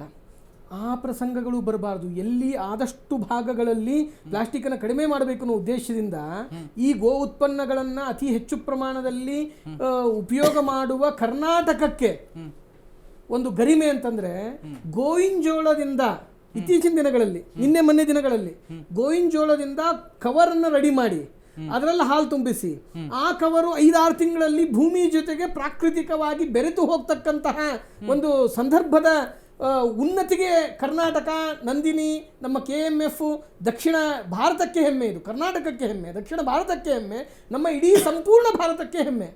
ಈ ತರಹದ ವೈಜ್ಞಾನಿಕವಾಗಿ ಯಾವ ವ್ಯಕ್ತಿಯ ಆರೋಗ್ಯವೂ ತೊಂದರೆ ಆಗಬಾರದು, ಯಾವ ವ್ಯಕ್ತಿಯ ಆರೋಗ್ಯವೂ ಕೂಡ ಕ್ಷೀಣಿಸಬಾರದು ಅನ್ನೋ ಉದ್ದೇಶದಿಂದ ಈ ರೀತಿ ಬೆಳೀತಾ ಹೋಗುವ ಪ್ರಸಂಗ ಎಲ್ಲಿ ಸಸ್ಯಾಹಾರಿಯಾಗಿರ್ತಕ್ಕಂಥ ಡಾಕ್ಟ್ರು ಒಂದು ಬಹಳ ಒಳ್ಳೆಯ ವಿಷಯವನ್ನು ಹೇಳಿದರು ನಮಗೆ. ನಾವು ಅದನ್ನು ಕಲಿತ್ಕೊಳ್ಬೇಕು. ಅನುಭವದಲ್ಲಿ ಮತ್ತು ವಯಸ್ಸಿನಲ್ಲಿ ಬಹಳ ದೊಡ್ಡವರು ಡಾಕ್ಟ್ರು, ಅವರ ಅಧ್ಯಯನವೂ ದೊಡ್ಡದು. ಅಲ್ಲಿಂದ ನಾವು ಕಳ್ಕೊಬೇಕಾದ್ದು ಏನಂದರೆ, ನಾನು ಯಾರೇ ಆದರೂ ಮೊದಲು ಮನುಷ್ಯ, ನಾ ಯಾರೇ ಆದರೂ ಮೊದಲು ರೈತ ಅಲ್ವಾ, ಯಾರೇ ಆದರೂ ಕೂಡ ನಾನು ಒಬ್ಬ ಭಾರತೀಯ, ನನ್ನ ಭಾರತೀಯನ ಮನೋಭಾವನೆಗಳು ಉಂಟು. ಇದು ಎಲ್ಲರೂ ಕೂಡ ಒಪ್ತಕ್ಕಂಥದ್ದು. ಈ ನಿಟ್ಟಿನಲ್ಲಿ ಮೊದಲೇದಾಗಿ ಸಮಸ್ಯೆ ಆಗ್ತಾ ಇರೋದೇ ನಮ್ಮ ಖಂಡನೆ, ಅದು ಭಾರತಕ್ಕೆ ಬರಬಾರದು ಅನ್ನೋದು ಕೇವಲ ಅದು ಮಾತ್ರ ಅಲ್ಲ, ಅವರು ಅಲ್ಲಿ ಮಾಡ್ತಾ ಇರತಕ್ಕಂತಹ ಕೃತ್ಯವೂ ದುಷ್ಕೃತ್ಯ, ಅದು ಕೂಡ ಖಂಡನೀಯ ಅಂತ ಹೇಳ್ತಕ್ಕಂಥದ್ದು. ಆ ನಿಟ್ಟಿನಲ್ಲಿ ಹೇಳ್ತಾ ಇದ್ವಿ ನಾವು ನಿಮಗೆ ಸ್ಟಾರ್ಟಿಂಗಲ್ಲಿ ಭುವನಾನಿ ಚತುರ್ದಶ ಅಂತ. ಗೋವಿನಲ್ಲಿ ನಮ್ಮ ರೈತ ಮುಖಂಡರು ಹೇಳ್ತಾ ಇದ್ರು, ದೇವತೆಗಳ ಬಗ್ಗೆ ಹೇಳ್ತಾ ಇದ್ರು, ಎಲ್ಲೆಲ್ಲಿ ಏನೇನು ದೇವತೆಗಳಿದ್ದಾರೆ ಅಂತ. ಆಮೇಲೆ ಇನ್ನೊಂದು ಮಾತನ್ನು ಹೇಳಿದರು ನಮ್ಮ ಡಾಕ್ಟರ್ ಅಂಜನಪ್ಪ ಅವರು. ನೋಡಿ ಸರ್, ಇದು ಒಂದು ತಪ್ಪು ತಿಳ್ಕೊಂಡಿದ್ದಾರೆ ಎಷ್ಟೋ ಜನ. ಋಷಿ ಮುನಿಗಳು ಅಂದರೆ ಡಾಕ್ಟರ್ ಅಭಿಪ್ರಾಯ ಹಾಕಿರ್ಲಿಕ್ಕಿಲ್ಲ, ಬೇರೆಯವರು ಸಾಮಾನ್ಯ ಋಷಿ ಮುನಿ ಅಂದರೆ ಅವರು ಬ್ರಾಹ್ಮಣ, ಧರ್ಮ ಅಂದರೆ ಅವನು ಬ್ರಾಹ್ಮಣ, ಒಂದು ಪೂಜೆ ಅಂದರೆ ಅದು ಬ್ರಾಹ್ಮಣ. ಋಷಿಮುನಿಗಳಲ್ಲಿ ಬೇರೆ ಜಾತಿಯವರು ಇದ್ರು ಅಂತ 100% ಇದ್ದಾರೆ. ಋಷಿ ಮುನಿಗಳಲ್ಲಿದ್ದಾರೆ, ದಾಸರಲ್ಲಿದ್ದಾರೆ, ಎಲ್ಲ ಕಡೆಯಲ್ಲೂ ಕೂಡ ನೋಡಿ ಸಾಧನೆ ಮಾಡುವುದಕ್ಕೆ, ತಪಸ್ಸನ್ನು ಮಾಡುವುದಕ್ಕೆ, ಅವನಲ್ಲಿರ್ತಕ್ಕಂತಹ ಒಂದು ಎಲ್ಲ ವಿಧವಾದಕ್ಕಂತಹ ಧರ್ಮದ ಲಾಭಗಳನ್ನ ಪಡಲಿಕ್ಕೆ ಅವನು ಬ್ರಾಹ್ಮಣನೇ ಆಗಬೇಕಂತ ನಿಯಮ ಇಲ್ಲ. ನಮ್ಮಲ್ಲಿರೋ ದೇವರುಗಳೆಲ್ಲ ಬ್ರಾಹ್ಮಣರಿಲ್ರಿ. ಎಷ್ಟೋ ಜನ ಆ ದೇವರುಗಳನ್ನು ಬ್ರಾಹ್ಮಣರು ಸರ್ವೋತ್ತಮ ಅಂತ ಪೂಜೆ ಮಾಡ್ತೀವ್ರಿ ನಾವು. ದೇವರ ವಿಷಯದಲ್ಲಿ ಹೀಗಿದೆ. ಇನ್ನು ಋಷಿಮುನಿಗಳ ವಿಷಯದಲ್ಲಿ ಹೀಗಿದೆ. ಋಷಿಮುನಿಗಳಂದ ಆ ಕ್ಷಣದಲ್ಲಿ ಎಲ್ಲ ಋಷಿಮುನಿಗಳು ಬ್ರಾಹ್ಮಣರಲ್ಲ. ಹಾಗಂತ ಅವರು ಬ್ರಾಹ್ಮಣರು ಅಲ್ಲದೇ ಇರೋದಕ್ಕೆ ಮಾಂಸ ತಿಂತಿದ್ರು ಅನ್ನೋದು ತಪ್ಪು. ಇಲ್ಲಿ ಒಂದು ಯುಗಧರ್ಮ ಇದೆ ನೋಡಿ. ನಾವು ಇವಾಗ ಮಾತಾಡ್ತಾ ಇದ್ದೀವಿ, ದಕ್ಷಿಣಾಯಣ ಕಾಲ ಅಂತ ಕರೀತಾರೆ ಇದನ್ನು. ದಕ್ಷಿಣಾಯಣ ಪ್ರಾರಂಭ ಆದಾಗಿಂದ ನಮಗೆ ಅನುಕೂಲವಾಗಬೇಕಾಗಿರೋದು ಪಿತೃಗಳ ಅನುಗ್ರಹ. ಪಿತೃಗಳಿಗೂ ಗೋವಿಗೂ ವಿಶೇಷ ನಂಟುಂಟು. ಆ ಪಿತೃಗಳ ಅನುಗ್ರಹ ಆಗಬೇಕಾದ್ರೆ ಶ್ರಾದ್ದದಲ್ಲಿ, ಅಂದರೆ ಏನು ಒಂದು ವಿಷಯ ಹೇಳ್ತೀನಿ ಕೇಳಿ ನಿಮಗೆ. ನಾನು ಇವಾಗ ಚಾನಲ್ ಮುಗಿಸ್ಕೊಂಡು ಹೊರಗಡೆ ಹೋಗ್ತಾ ಇರ್ತೀನಿ, ನಾನು ಯಾರೋ ಪೊಲೀಸ್ ಬಂದು ಅರೆಸ್ಟ್ ಮಾಡ್ತಾನಾ? ಯಾಕೆ ಮಾಡಲ್ಲ. ಇದೇ ಕರೋನಾದಲ್ಲಿ ಅಡ್ಡಾಡಿ ಸುಮ್ಮನೆ ಗ್ಯಾರಂಟಿ ಅರೆಸ್ಟ್ ಮಾಡ್ತಾ ಇದ್ರು. ಗ್ಯಾರಂಟಿ ಅರೆಸ್ಟ್ ಮಾಡ್ತಾ ಇದ್ರು. ನೀ ಟಿವಿ ಪ್ರೋಗ್ರಾಮ್ ಆಮೇಲೆ ಮಾಡ್ರಂತ್ರಿ, ನಿಮ್ನೆಲ್ಲ ಬದುಕಿಸ್ಬೇಕು, ನೀವು ಮನೆಗೆ ಹೋಗಿ ಅಂತ ಹೇಳ್ತಿದ್ರು ಮೊದಲು ನಮಗೆ. ಕರೆಕ್ಟ್. ಮನೆಯಿಂದ ಮಾತಾಡಿ ಟಿವಿ ಪ್ರೋಗ್ರಾಮ್ಗೆ ಅಂತ ಹೇಳ್ತಿದ್ರು. ಅಂದರೆ ಇಲ್ಲಿ ತಿಳ್ಕೊಳ್ಬೇಕಾದದ್ದು ಏನು ಸೂಕ್ಷ್ಮ ಅಂತಂದರೆ ದೇಶ, ಕಾಲ, ಪಾತ್ರ, ಮಂತ್ರ, ತಂತ್ರ ಅಂತ. ಋಷಿ ಮುನಿಗಳಿದ್ದಿದ್ದಾವಾಗ ಯಾವ ಯುಗದಲ್ಲಿ? ಯುಗಗಳು 4: ಕೃತಯುಗ, ತ್ರೇತಾಯುಗ, ದ್ವಾಪರ ಯುಗ, ಕಲಿಯುಗಗಳು ಅಂತ. ಆ ಯಾವ ಯುಗದಲ್ಲಿದ್ದರು, ಯಾವ ಕಾಲದಲ್ಲಿದ್ದರು, ಯಾವ ಕಾಲದಲ್ಲಿ ಯಾವುದು ಅಪ್ಲಿಕೇಬಲ್ ಅನ್ನೋದನ್ನು ಸರಿಯಾಗಿ ನಾವು ವಿಚಾರ ಮಾಡಬೇಕು. ಆ ನಿಟ್ಟಿನಲ್ಲಿ ಶ್ರಾದ್ದಗಳಲ್ಲಿಯೂ ಕೂಡ ಮಾಂಸವನ್ನು ಉಪಯೋಗಿಸ್ತಾ ಇದ್ರು. ಬ್ರಾಹ್ಮಣರು ಮಾಡುವ ಶ್ರಾದ್ದಗಳಲ್ಲಿಯೂ ಕೂಡ ಮಾಂಸವನ್ನು ಉಪಯೋಗಿಸ್ತಾ ಇದ್ರು. ಮಾಂಸವನ್ನ ಹಿಂದೆ ಸ್ವೀಕಾರ ಮಾಡ್ತಿದ್ರು. ಯಜ್ಞಗಳಲ್ಲಿ ಮಾಂಸವನ್ನು ಉಪಯೋಗಿಸ್ತಿದ್ರು. ಅದೆಲ್ಲ ಯಾವಾಗ ಅಂದ್ರೆ ಆ ಕಾಲಗಳಲ್ಲಿ, ಆ ದೇಶ, ಆ ಕಾಲ, ಆ ಸಂದರ್ಭಕ್ಕೆ ಉಚಿತವಾದದ್ದು. ಅದನ್ನ ಈಗ ಹೇಳೋದು ಸರಿಯಲ್ಲ. ಈಗ ಹೇಳೋದು ಸರಿಯಲ್ಲ. ಅದನ್ನ ನೀ ಕರೋನಾದಲ್ಲಿ ಆಟಾಡಿದ್ದನ್ನ ತಪ್ಪು ಅಂತ ಹೇಳ್ಬಿಟ್ಟು ಇವತ್ತಿನ ದಿವಸ ನೀವು ಹೊರಗೆ ಹೋಗ್ಬೇಡಿ ಅಂತಂದ್ರೆ ಬ್ಯೂಟಿಫುಲ್. ಹಿಂಗ್ ಕನ್ವಿನ್ಸ್ ಮಾಡ್ಬೇಕ್ರಿ ಗುರುಗಳೇ ಅಲ್ವಾ? ಆಂಜನೇಯಪ್ಪ ಸರ್, ನಾವು ಇನ್ನೊಂದು ಹೇಳ್ತಾ ಇದ್ವಿ, ಆಚಾರ ಹೇಳ್ತಾ ಇದ್ರು, ನಾವು ತಗೊಳ್ಳುವಂತ ಫುಡ್ ಇಂದ ಅದು ಸಾತ್ವಿಕ, ರಾಜಸ ಮತ್ತು ತಾಮಸಿಕ ಪ್ರಭಾವಗಳು ಬೀರ್ತಾ ಹೋಗುತ್ತೆ ಮನುಷ್ಯನ ಮೇಲೆ ಅಂತ. ಹಾಗಾಗಿ ಮಾಂಸಾಹಾರ, ಸಸ್ಯಾಹಾರ ಅವ್ರು ಇಂಡಿವಿಜುವಲಿ ಎಲ್ಲರೂ ಮಾತಾಡ್ತಾರೆ. ಸಂವಿಧಾನಾತ್ಮಕವಾಗಿ ನಮಗೆ ಸ್ವಾತಂತ್ರ್ಯ ಇದೆ ರೀ, ನಮ್ದು ಆಹಾರ ಪದ್ಧತಿ ರೀ, ಎಲ್ಲವೂ ಹೇಳ್ತಾರೆ, ಎಲ್ಲವೂ ಹೇಳಕ್ ಚೆನ್ನಾಗಿರುತ್ತೆ. ಮನೆಯೊಳಗೆ ಹೋದ್ರೆ ಅವ್ರೇನು ಮಾಡ್ತಾರೆ ಅಷ್ಟೇ ಮಾಡ್ತಿರ್ತಾರೆ, ಅದು ಬೇರೆ ವಿಚಾರ. ಹಾಗಿದ್ದಾಗ ಈ ಥರದ ಎಫೆಕ್ಟ್ ಆಗುತ್ತಲ್ಲ, ತಾಮಸಿಕವಾಗಿ ಎಫೆಕ್ಟ್ ಆಗುವಂಥದ್ದು ಈಗ ಹಸು ಮೇಲೆ ಪ್ರಯೋಗ ಆಗ್ತಾ ಇರೋದನ್ನು ಎಷ್ಟು ಮಟ್ಟಿಗೆ ಒಪ್ತೀರಾ ನೀವು? ತಪ್ಪು ಸರ್, ರಿಯಲಿ ತಪ್ಪು. ಆನೆಸ್ಟ್ಲಿ ಹೇಳ್ತೇನೆ, ಐ ಆಮ್ ಎಕ್ಸ್ಟ್ರೀಮ್ಲಿ ಹ್ಯಾಪಿ. ಜನಗಳಿಗೆ ಅರ್ಥ ಆಗೋದು ಬೇರೆ, ಅದು ಯಾಕೆ ಹಂಗಿತ್ತು ಅಂತ ಕನ್ವಿನ್ಸ್ ಮಾಡೋದು ಬೇರೆ, ರಿಯಲಿ ಮಾಡಿಸೋದು ಬೇರೆ. ಸರ್, ನನಗೆ ಎಷ್ಟು ಗೊಂದಲ ಇದ್ದಾಗೆ ಜನಸಾಮಾನ್ಯರಲ್ಲಿ ಎಷ್ಟು ಗೊಂದಲ ಇರುತ್ತೆ. ಯಾಕೆ ಡಿಸ್ರೆಸ್ಪೆಕ್ಟ್ ಬರುತ್ತೆ? ನಮ್ಗೆ ಇಷ್ಟೆಲ್ಲ ಹೇಳ್ತಾರೆ, ಇವರೇ ಮಾಂಸ ತಿಂತಿದ್ರು ಅಂದಾಗ ಯಾಕೆ ಆ ಕಾಲದಲ್ಲಿ ತಿಂತಿದ್ರು ಅಂತ ಈ ಶಾಸ್ತ್ರಿಗಳು ಹೇಳಿದ್ರಲ್ಲ, ಐ ಆಮ್ ಕನ್ವಿನ್ಸ್. ಸೊ ಮನುಷ್ಯರಿಗೆ ಆ ರೀತಿ ಸಾತ್ವಿಕ ಇದಿರುವಾಗ ಗೋವಿಗೆ ಅದು ಪುಣ್ಯ ಕೋಟಿಗೇನೆ ಮಾಂಸ ತಿನ್ನಿಸ್ತಾರೆ. ಡಾಕ್ಟರ್ ಸರ್, ತಾವು ರೈತನ ಮಗನಾಗಿ ಈಗ ಮಾತಾಡಿ ಅಂತ ನಾನು ಕೇಳ್ಕೊಳ್ತೀನಿ. ಈಗ ಹಸುವನ್ನ ತಾವು ಪೂಜನೀಯ ಭಾವದಿಂದ ಮನೆ ಮಗಳು ಅನ್ನೋ ಥರದಲ್ಲಿ ಎಷ್ಟೋ ಜನಕ್ಕೆ ನಾವು ರೈತರನ್ನ ನೋಡಿದ್ದೀವಿ. ಅಷ್ಟೊಂದು ಹತ್ತಿರದ ಸಂಬಂಧ ಇಟ್ಕೊಂಡಿರ್ತಾರೆ, ಅದಕ್ಕೊಂದು ಸಣ್ಣ ಪುಟ್ಟ ಗಾಯ ಆದ್ರೂ ಎಷ್ಟೊಂದು ನೊಂದ್ಕೊಳ್ಳೋರ್ನ ನೋಡಿದ್ದೀವಿ ನಾವು. ಹಾಗಿದ್ದಾಗ ನಮ್ಮ ರಾಜ್ಯ ಅಥವಾ ನಮ್ಮ ದೇಶ ಇಷ್ಟು ಹೈನುಗಾರಿಕೆ ಮೇಲೆ ಡಿಪೆಂಡ್ ಆಗಿದೆ. ಎಲ್ಲೋ ಒಂದು ಕಡೆ ಈಗ ಮೋದಿಯವರು ಯಾವುದೋ ಒಂದು ಪ್ರೆಷರ್ಗೆ ಬಿದ್ದುಬಿಟ್ರಪ್ಪ, ಏನೋ ಒಂದು ಒಪ್ಪಂದ ಆಗೋಯ್ತು ಅಂತ ಇಟ್ಕೊಳ್ಳಿ, ಬಂದೇ ಬಿಡ್ತು ಅಲ್ಲಿನ ನಾನ್ ವೆಜ್ ಹಾಲು, ಸೋಕಾಲ್ಡ್ ಅವರೇ ಕರಿತಾ ಇರುವಂತ ಆಚಾರ ಹೇಳ್ತಾ ಇದ್ದಾರೆ, ನಾವ್ಯಾರು ಕರೆದಿಲ್ಲ, ಅಲ್ಲಿಯವರೇ ಕರೆದ್ರು ಅಂತ. ನಾನ್ ವೆಜ್ ಹಾಲು ಬಂದೇ ಬಿಡ್ತು ಅಂತ ಇಟ್ಕೊಳ್ಳಿ, ಏನಾಗುತ್ತೆ ಅಂತ? ಇಲ್ಲ, ಬರಬಾರ್ದು. ಫಸ್ಟ್ ಸರ್, ಈ ಮಾತುಗಳು ಕೇಳೋಕ್ಕೆ ಎಷ್ಟು ಚೆನ್ನಾಗಿದೆ. ಇವ್ರದ್ದು ದನ ದಾಟ್ಕೊಂಡು ಹೋಗಲ್ಲ ಸರ್. ನಮ್ಮ ನಡುಮನೆಯಲ್ಲಿ ನಾವು 7 ಜನ ಮಕ್ಕಳು ಸಾಲು ಮಲಗಿರವಿ. ನನ್ನಪ್ಪ ಗೋಂದಿಗೆ ಅಂತಾರೆ, ನನ್ನ ಓರಿಗಳು, ನನ್ನಪ್ಪ ಓರಿದ ಅವು ಸ್ವರ ಸ್ವರ ಸ್ವರ ಅಂತಿದ್ರೆ ನಮಗೆ ಮ್ಯೂಸಿಕ್ ಇದ್ದಂಗೆ ಎಷ್ಟು ಚೆನ್ನಾಗಿ ನಿದ್ದೆ ಬರೋದು. ಇದು ಸತ್ಯ. ಇವೆಲ್ಲ ಮನಸ್ಸಿನ ಭಾವನೆಗಳು, ಇಲ್ಲ ಒಪ್ಲಿಕ್ಕೆ ಸಾಧ್ಯವೇ.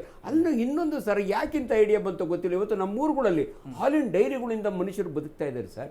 ಕ್ಷೀರ ಗೌಡ್ರಿಗೆ ಗೊತ್ತು ಚೆನ್ನಾಗಿ. ಪ್ರತಿ ಹಳ್ಳಿಗಳಲ್ಲಿ ಜನ ಸುಖವಾಗಿ ಜೀವನ ಮಾಡ್ತಿದ್ದಾರೆ, ಮೋಟರ್ ಬೈಕ್ ಇಟ್ಕೊಂಡಿದ್ದಾರೆ ಮಕ್ಕಳು. ಅಂದರೆ ಕ್ಷೀರ ಸಾಗರ, ಕ್ಷೀರ ಕ್ರಾಂತಿ. ಇವತ್ತು ಅಲ್ಲಿ ಎಲೆಕ್ಷನ್ನಾಗೆ ಕೋಟಿ ರೂಪಾಯಿ ಖರ್ಚು ಮಾಡ್ತಾರೆ ಗೊತ್ತಾ ನಿಮ್ಗೆ? MLA ಎಲೆಕ್ಷನ್ 60 ಕೋಟಿ ಇತ್ತು, ಇವತ್ತು 10 ಕೋಟಿ ಇದ್ರ ಪ್ರೆಸಿಡೆಂಟ್ಗೆ ಖರ್ಚು ಮಾಡ್ತಾರೆ. ಅಂದರೆ ಆ ಮಟ್ಟದಲ್ಲಿರುವಾಗ ಇಂಥ ಐಡಿಯಾ ಯಾಕೆ ಬಂತು? ಬಂದರೆ ಮೋದಿಯವರಿಗಿರೋ ಕೆಪಾಸಿಟಿ ಒಳಗೆ ಅವ್ರು ಒಪ್ಪಬಾರ್ದು ಅನ್ನೋದು ನಮ್ಮ ಆಸೆ.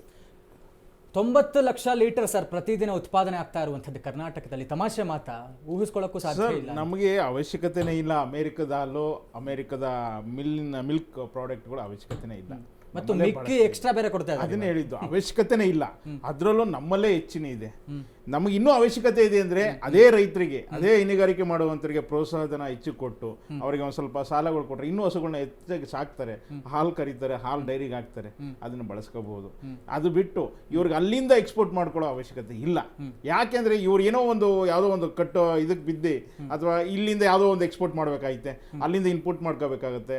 ಈ ತರ ಏನಾದ್ರು ಒಂದು ತಲೆಯಲ್ಲಿ ಇವ್ರದ್ದು ರಾಜಕೀಯ ಮಟ್ಟದಲ್ಲಿ ಇರ್ಬೋದು, ಬಿಸ್ನೆಸ್ ಮೈಂಡ್ ಅಲ್ಲಿ. ಆಮೇಲೆ ಈ ಅಮೆರಿಕದ ಅಧ್ಯಕ್ಷ ಇದನ್ನಲ್ಲ, ಈಗಿನ ಅಧ್ಯಕ್ಷ ಅವನೊಂಥರ ಬೆಳಿಗ್ಗೆ ಒಂಥರ ಇದ್ರೆ ಮಧ್ಯಾಹ್ನ ಒಂಥರ ಇರ್ತಾನೆ, ರಾತ್ರಿ ಇನ್ನೊಂಥರ ಇರ್ತಾನೆ. ಇಲ್ಲಿ ಅಮೆರಿಕ ಪಾಕಿಸ್ತಾನಕ್ಕೂ ಇಂಡಿಯಾಕ್ಕೆ ಬಹುಶಃ ಈ ಹಾಲು ಕುಡಿದ ಎಫೆಕ್ಟ್ ಇರುತ್ತೆ. ಅಲ್ಲ ಆತ ನಿಜವಾಗ್ಲೂ ಇವಾಗ ನಾವು ಮಾಧ್ಯಮದಲ್ಲಿ ನಿಜವಾಗ್ಲೂ ನಾನು ಸ್ಟಾರ್ಟಿಂಗ್ ಪ್ರೆಸಿಡೆಂಟ್ ಆದಾಗ ನಾನು ನಿಜವಾಗ್ಲೂ ಅಭಿಮಾನಿ ಆಗಿದ್ದೆ ಆತಕ್ಕೆ, ಟ್ರಂಪ್ಗೆ ನಾನು ತುಂಬಾ ಫ್ಯಾನ್ಸ್ ಆಗ್ಬಿಟ್ಟಿದ್ದೆ. ನಾನೇ ಫೇಸ್ಬುಕ್ ಅಲ್ಲಿ ಬರ್ಕೋತಾ ಇದ್ದೆ ಅವನ ಬಗ್ಗೆ, ರೈತ ಮುಖಂಡರಾಗಿ ಬರ್ಕೋತಾ ಇದ್ದೆ. ಹೌದು, ಯಾಕೆಂದ್ರೆ ಆತನದು ಏನೋ ಒಂಥರ ನನಗೆ ಖುಷಿ ಆಗಿತ್ತು ಅವನ ನಡವಳಿಕೆ, ಅವನ ಬಾಡಿ ಲ್ಯಾಂಗ್ವೇಜ್. ಆದ್ರೆ ಸೆಕೆಂಡ್ ಟೈಮ್ ಅವನ ಆದ್ನಲ್ಲ, ಅವನ ಏನು ಈ ತೆರಿಗೆ ನೀತಿಗಳು ತಂದ, ಇದರಿಂದ ಬಹಳಷ್ಟು ಭಾರತಕ್ಕೆ ತೊಂದರೆ ಆಗ್ತಾ ಇದಾವೆ, ಬೇರೆ ದೇಶಗಳಿಗೂ ತೊಂದರೆ ಆಗ್ತಾ ಇದೆ. ಅಂದ್ರೆ ಅದೇ ನಾನು ಅವಾಗಲೇ ಹೇಳ್ದಂಗೆ ಬೆಳಗ್ಗೆ ಒಂದು, ಮಧ್ಯಾಹ್ನ ಒಂದು, ರಾತ್ರಿ ಒಂದು ಪತ್ರಿಕಾಗೋಷ್ಠಿ ಮಾಡ್ತಾ ಇರ್ತಾನೆ. ಅವನು ಏನ್ ಹೇಳ್ತಾ ಇದ್ದಾನೆ ಅಂತ ಅವನಿಗೆ ಗೊತ್ತಿಲ್ಲ. ಅವ್ನು ಒಟ್ಟಿನಲ್ಲಿ ಇವಾಗ ತೆರಿಗೆ ನೀತಿ ಬದಲಾಯಿಸಬೇಕು, ದುಡ್ಡನ್ನ ಕಲೆಕ್ಷನ್ ಮಾಡಬೇಕು, ಹೆಚ್ಚಿಗೆ ತೆರಿಗೆ ನಾವು ಎಷ್ಟು ಹೆಚ್ಚಿಗೆ ಮಾಡಬೇಕು ಅಷ್ಟು ಮಾಡಬೇಕು. ಆ ರೀತಿಯಲ್ಲಿ ಇಂತಹ ಒಂದು ತಲಾಟೆ ಅನ್ಬೋದು ಇದನ್ನ, ಈ ತಲಾಟೆ ಐಡಿಯಾಗಳು ಬರ್ತಾ ಇದಾವೆ. ಇದನ್ನ ಬೇರೆ ದೇಶಗಳಲ್ಲಿ ಬಳಸ್ತಾ ಇರ್ಬೋದು. ಮೊದಲೇ ಆತನಿಗೆ ಈ ಭಾರತ ಅಂದ್ರೆ ಏನೋ ಒಂಥರ ಇಲ್ಲಿ ನಮ್ದೊಂದು ಸಂಪ್ರದಾಯ ಆಚರಣೆ ಒಂಥರ ಏನೋ ಅವ್ನಿಗೊಂಥರ ಇರುಸು ಆಗ್ತಾ ಇದೆ. ಇವ್ನ ಏನಾದ್ರೂ ಮಾಡಿ ಇದೊಂದು ಮಿಕ್ಸ್ ಮಾಡಿ ಭಾರತವನ್ನ ಏನಾರು ಹೊಡಿಬೇಕು ಅನ್ನೋ ಉದ್ದೇಶ ಏನಾರ ತಲೆಯಲ್ಲಿ ಓಡ್ತಾ ಇದೆಯಾ ಅವನಿಗೆ ಗೊತ್ತಾಗ್ತಾ ಇಲ್ಲ.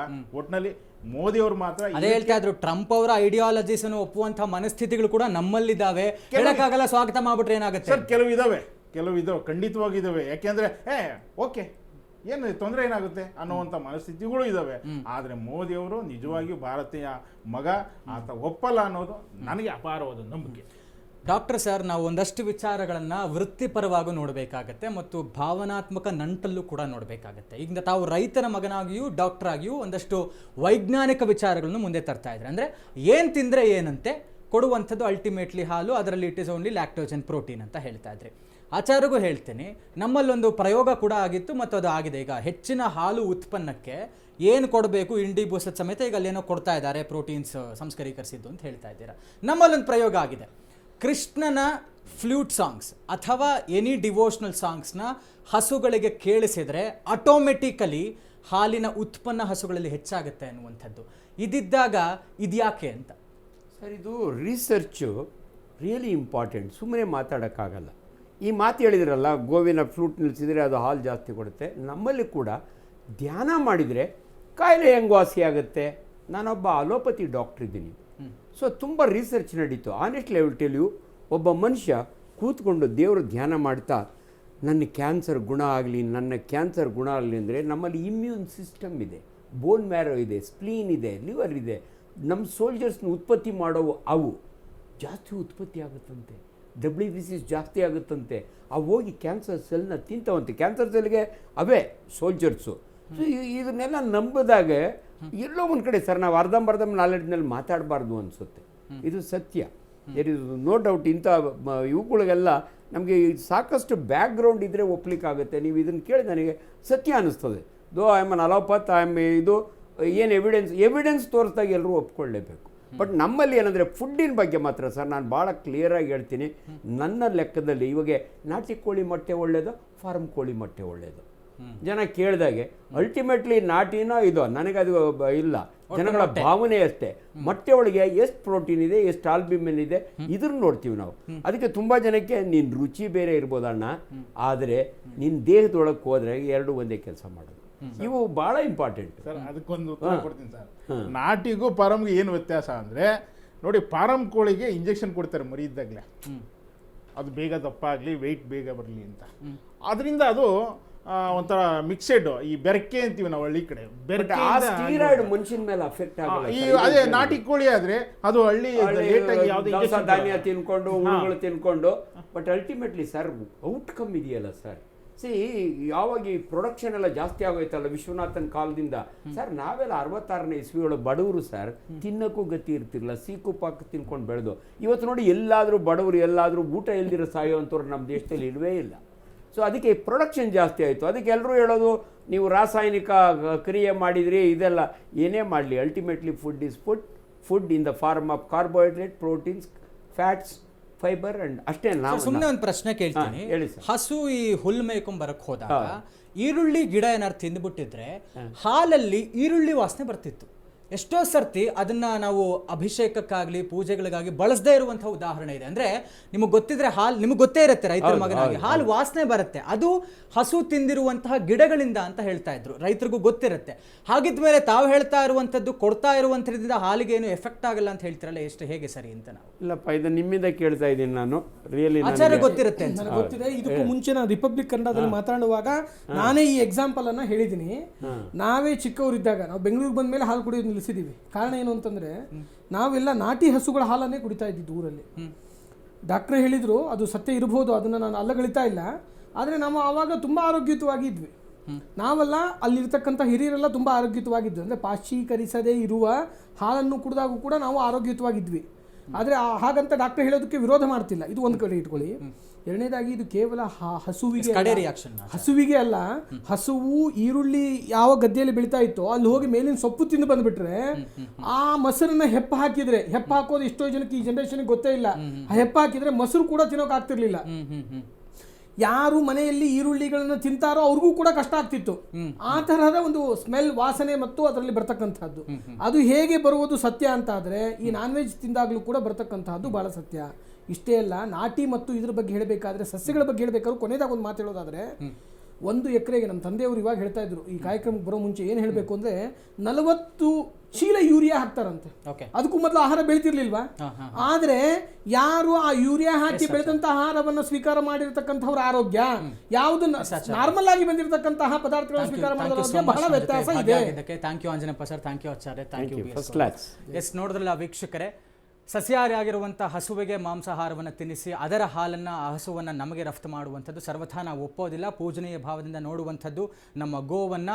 ಅಮೆರಿಕ ಸರ್ಕಾರದ ಈ ನಿರ್ಧಾರವನ್ನು ನಾವು ಒಪ್ಪೋದಿಲ್ಲ ಅಂತ ಹೇಳಿ ಒಂದು ಚರ್ಚಾ ಕಾರ್ಯಕ್ರಮವನ್ನು ಮುಗಿಸ್ತಾ ಇದ್ದೀನಿ. ಇದು ನೋಡ್ತಾ ಇರಿ ಅಶ್ವವೇಗ ನ್ಯೂಸ್, ಇದು ಸತ್ಯಾನ್ವೇಷಣೆ ಓಟದಲ್ಲಿ.